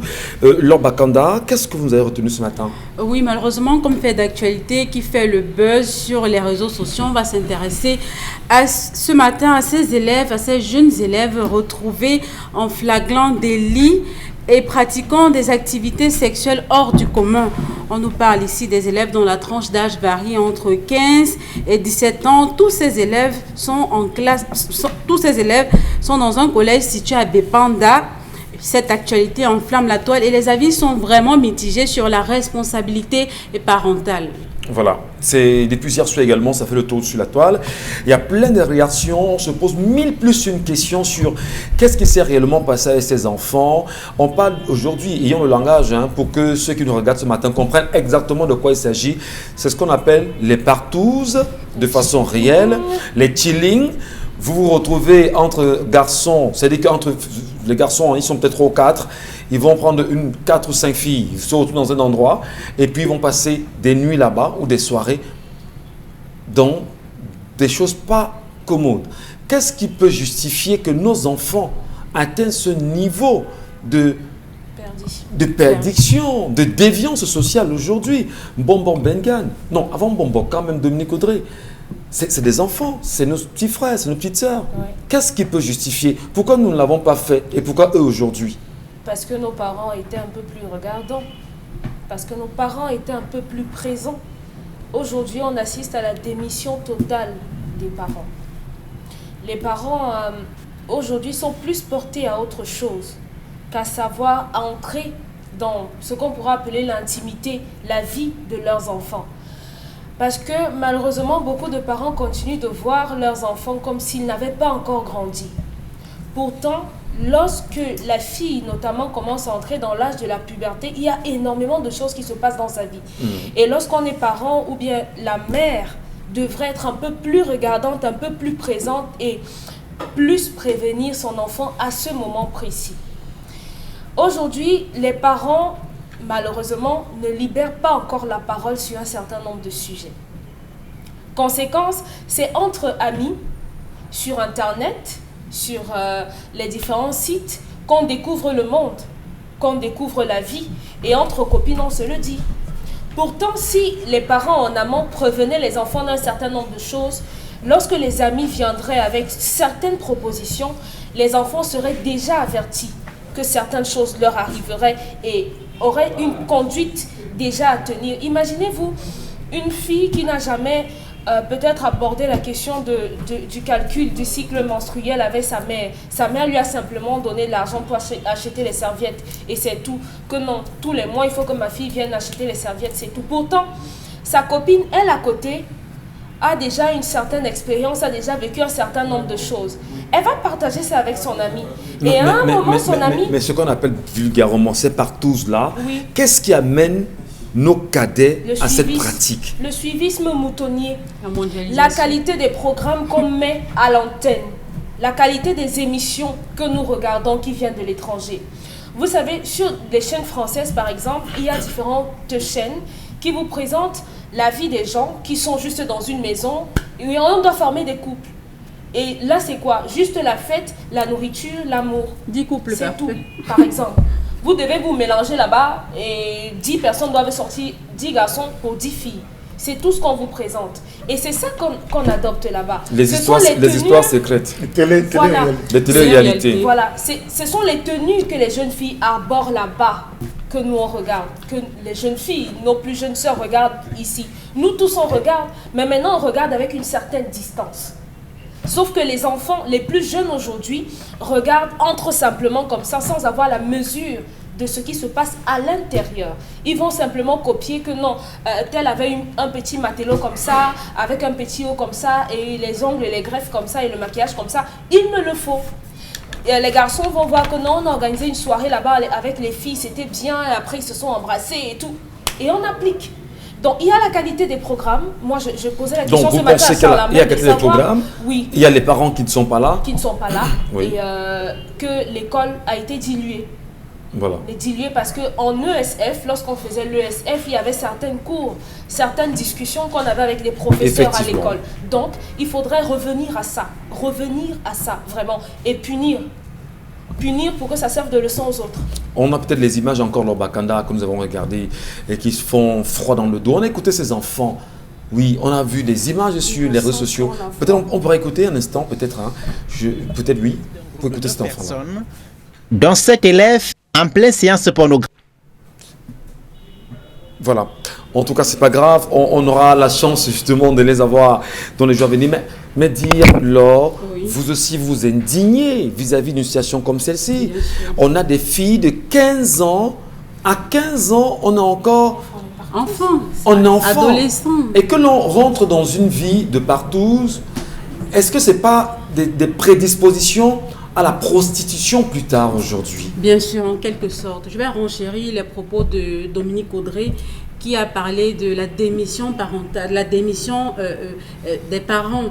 Les parents ont démissionné de leur rôle de parents. Moi, je me souviens quand je faisais le collège, excusez-moi de parler de ma vie privée, je me souviens à l'époque, ma mère, quand j'allais à l'école, ma mère venait rencontrer mes enseignants pour savoir comment est-ce que je me comporte en classe. Comment est-ce que ça se passe? Elle rencontrait les différents enseignants qui me tenaient pour savoir comment est-ce que son enfant évolue. Oui. Les parents ne le font plus aujourd'hui. Pourquoi? Les parents se contentent seulement, peut-être je vais dire, peut-être le boulot, peut-être la crise, peut-être je ne sais pas, mais il faut toujours trouver un peu de temps pour et les consacrer à vos enfants, parce que l'éducation des enfants aujourd'hui ne se fait plus comme nos parents le faisaient avant. Aujourd'hui, les parents laissent la totale responsabilité d'éduquer leurs enfants, soit à leurs ménagères, soit aux enseignants, soit aux copines de leurs enfants, soit aux copains de leurs enfants, ce qui est un tort. C'est tout ça qui engendre tout ce qu'on a vu hier. Il y a aussi que la mondialisation, la venue de certaines choses. Audrey a parlé tout à l'heure des programmes télé qui viennent d'ailleurs. Les dessins animés, c'est dangereux. Où ce genre de choses, ce genre de pratique est de mode. Oui. Oui, chez nous, ici, on le décrit parce que c'est quelque chose hors du commun, on n'a pas l'habitude de le voir, mais chez eux, c'est une pratique qui est tout à fait normale. Et on va mettre ça sur le compte de la jeunesse. Vous êtes des femmes également lorsque on vous entend parler, parce que la femme est concernée au premier chef à travers l'éducation. Nous, en terminale, je salue M. Ndikama en passant, enseignant de philosophie au lycée de la Cité Verte, qui à l'époque nous disait, ben, écoutez, lorsqu'une femme est enceinte, c'est là que commence l'éducation de son enfant. Ou du moins même, le jour où la femme dit à l'homme, ben écoute chérie, moi je suis tombée enceinte, la façon à laquelle l'homme reçoit l'information détermine forcément l'orientation de l'éducation de l'enfant. Les mères, les mamans devraient... Vous, maman, qu'est-ce que vous dites justement pour qu'on puisse en sortir? Les mamans devraient se rapprocher de leurs enfants. Toutefois, il y a beaucoup de mamans qui ne le font plus. Il y a beaucoup de mamans qui ne savent même pas quand est-ce que leurs enfants ont eu leur première règle. Je parle des filles. Oui. Il y a des mamans qui ne le savent pas, qui le découvrent. Et parce qu'elle a vu son enfant acheter une serviette hygiénique, elle se demande, mais tu achètes ça pourquoi? L'enfant lui dit, ah maman, ça fait 3 mois aujourd'hui que j'ai eu mes menstruations. Elle est dans la maison avec l'enfant et puis elle ne sait pas que sa fille a eu ses premières menstruations. C'est la ménagère qui l'aide à acheter les serviettes hygiéniques et autres et tout pour se mettre à l'aise. Moi, je dis que les parents ont vraiment démissionné de leur fonction. Les parents devraient être un peu plus proches des enfants. Et puis moi, je vais aller dans l'éducation.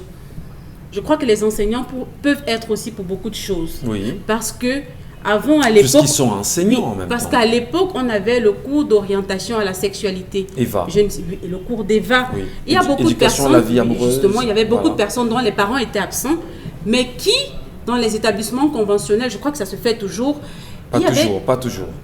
Bon, c'est dommage. Il y avait beaucoup de jeunes filles qui recevaient leur éducation sexuelle à travers ce cours-là et qui se retrouvaient, parce qu'il y a beaucoup, à cet âge-là, 15 ans, on se découvre. Alors, Se découvre. Bengan, et si on n'est pas assisté, on se perd. Bon, Bengan, les femmes ont parlé. Est-ce que vous avez encore une petite peinture à apporter aux différentes allégations de Dominique et Laure Bakana sur ce plateau? Non, mais c'est l'occidentalisation, c'est simple. Lorsqu'on vous parle de l'occidentalisation, vous n'allez pas au fond des choses.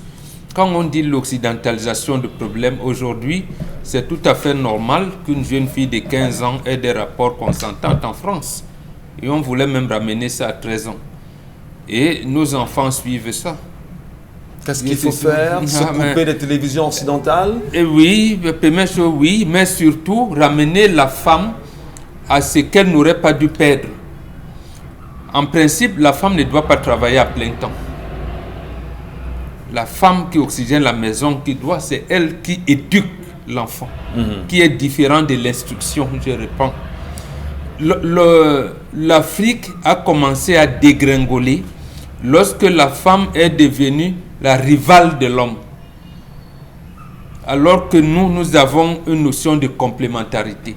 Et tout le monde a commencé à compter l'argent. Moi je gagne. Finalement, l'enfant est resté derrière, abandonné.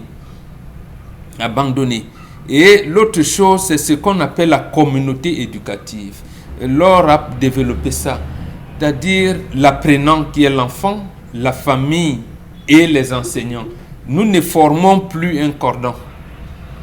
Il y a même la société. Nous ne formons plus. Non, c'est partie de cette communauté éducative là. Mais justement, dans sa globalité. Parce qu'aujourd'hui, est-ce que vous pouvez reprocher à l'enfant du voisin? Non, il va dire c'est pas mon enfant, c'est pas ma fille, c'est pas mon fils. Il n'y en a plus. Donc, le voisin lui-même sera appelé à violer tes enfants ou à les mettre dehors. Alors que nous, on savait que papa rentre souvent tard, maman est au marché. S'il arrive que l'enfant rentre tôt, c'est les voisins qui les regroupent, à commencer par les aînés du quartier et du village. La société n'existe plus. Et il faudrait que nous, Africains, nous sachions que la société, quand on parle de société, le mot principal c'est l'entraide, c'est l'amour entre les gens. Mais ça n'existe plus. Très bien. Ça n'existe plus. Donc il faut revenir aux fondamentaux. Ils nous ont dit. Allez, Charles Mbachou, on va revenir de toutes les façons. Le sujet est assez intéressant. Nous saluons bien sûr toutes les mamans qui nous regardent ce matin. Beaucoup de courage à vous, maman. Beaucoup de courage également à vous, papa. N'oubliez jamais, nos enfants sont les plus grandes valeurs humaines que nous laissons pas l'argent, pas les maisons, mais surtout ce que nous leur léguons comme valeur morale. Alors, salut Consti Lamine, qui est sur le plateau B ce matin. Consti, bonjour. Alors bonjour Michel Gathiou, bonjour à tous nos téléspectateurs, bonjour à tous les partenaires du concept Salaka. Et parmi ces partenaires, il y a l'un des partenaires majeurs, oui, la société Sorepco qui a donc bel et bien décidé et surtout donné son accord pour soutenir les 20 ans de carrière de Consti Lamine. C'est donc l'occasion pour moi ici de dire merci au directeur général de Sorepco pour ce soutien à l'endroit des 20 ans de carrière de Consti Lamine. Et bien entendu donc ce matin, il est question de parler qualité, il est question de parler d'une marque révolutionnaire, il est question de parler d'un produit qui vous permettra, chers téléspectateurs, de vous sentir à la maison. Ah ben oui, d'avoir le confort, d'avoir le luxe, d'être toujours élégant et surtout de vous rajeunir. Ah ben oui, il est question de parler des climatiseurs super, bien entendu super air de la société Sorepco. Donc ce mardi matin, bien entendu, c'est-à-dire ce jeudi matin, nous lançons une grande promotion durant tout le mois de décembre, durant tout le mois de novembre, du côté des magasins Sorepco, question de permettre à tout et chacun d'avoir un climatiseur de qualité, d'avoir un climatiseur Nyanga, d'avoir un climatiseur d'origine, un climatiseur qui vous permet de vous rajeunir, parce que je rappelle que les climatiseurs de Sorepco, au-delà de la qualité, au-delà des prix, sont également des climatiseurs qui vous permettent d'avoir une peau toujours Nyanga. Donc c'est l'occasion plus que jamais ce matin d'attirer l'attention de tous les téléspectateurs, d'attirer l'attention des revendeurs, d'attirer l'attention de ceux-là qui ont besoin d'installer un climatiseur à la maison, d'installer un climatiseur dans leur bureau, d'installer un climatiseur dans leur magasin, qu'il y a la promotion des climatiseurs super air dans les magasins Sorepco. Ces climatiseurs qui présentent plusieurs avantages, notamment la qualité au niveau de l'air. Oui, également une faible consommation d'électricité. Oui, ça ne permet pas au compteur de tourner, c'est-à-dire rapidement. C'est des climatiseurs faciles à manipuler et surtout l'entretien est facile. Nous allons tout de suite démarrer par le premier climatiseur de ce matin. C'est un climatiseur 1,25. Vous l'avez à 171 000 francs. Le climatiseur complet avec tous ses accessoires. Je dis bien 171 000 francs. Un climatiseur neuf. Un climatiseur dans le carton. Un climatiseur avec garantie d'1,25, vous l'avez à 171 000 francs dans les magasins Sorepco. Et dès que vous achetez un climatiseur de cette capacité, on vous donne gratuitement une rallonge. Oh là là là là là là. Sorepco, cette fois-ci, alors, tu as appuyé sur déranger avec les climatiseurs Super Air que vous avez à 171 000 francs dans tous les magasins Sorepco. À côté, bien sûr, de ce climatiseur de 171 000, on parle également d'un autre climatiseur. Tenez-vous tranquille. Un climatiseur 1,5. Ah ben oui, vous l'avez à 185 000 francs. Acheter un climatiseur, c'est bien, mais acheter un climatiseur vendu dans les magasins Sorepco, c'est encore mieux. Vous savez très bien que le concept Salaka ne vend pas n'importe quoi. Quand ce n'est pas bon, je ne vends pas. Ces climatiseurs, moi-même, je les ai à la maison, raison pour laquelle j'attire l'attention de tous les téléspectateurs de courir dans les magasins Sorepco et de profiter de cette promotion qui vous permet d'acheter un climatiseur 1,5 à 185 000 francs, accompagné bien sûr d'une rallonge qu'on vous donne gratuitement. La cerise sur le gâteau, c'est des climatiseurs armoires. Oh là là là là. Les snacks, les boîtes de nuit, les grands magasins, ceux qui ont les grands salons, voilà ce qu'il vous faut à la maison. Vous l'avez à 810 000 francs. Au lieu de 1 200 000 francs, vous avez un climatiseur armoire de 5,5 chevaux. Vous l'avez à 810 000 francs dans les magasins Sorepco, accompagné bien sûr d'un ventilateur qu'on vous donne gratuitement. Et pas n'importe quel ventilateur, un ventilateur Super Air qui a une valeur de 25 000 francs. Donc, mototenye sengalema tatan. Bio langambi yana Sorepco, bio pongo mangolo malambo. Tiete na ponda, wale climatiseur ya boam, wale climatiseur ya peña, wale climatiseur dari ouais. Donc, motote à l'ende au magasin Sorepco, et ben je veux un climatiseur à partir de 171 000 francs. Donc, any man must go from magasin Sorepco and buy a climatiseur Super Air. Ok, thank you. Merci Consti Lamine. Merci également à vous, madame, messieurs. Respect, Charlemagne Bachou, Bon Bengan Kandji. Merci à vous, mesdames, Dominique Audroyengelek et Laure Bakanda. Vous faites notre fierté. Nous sommes là pour servir le Cameroun demain, lorsqu'il sera 10h, avec le même plaisir.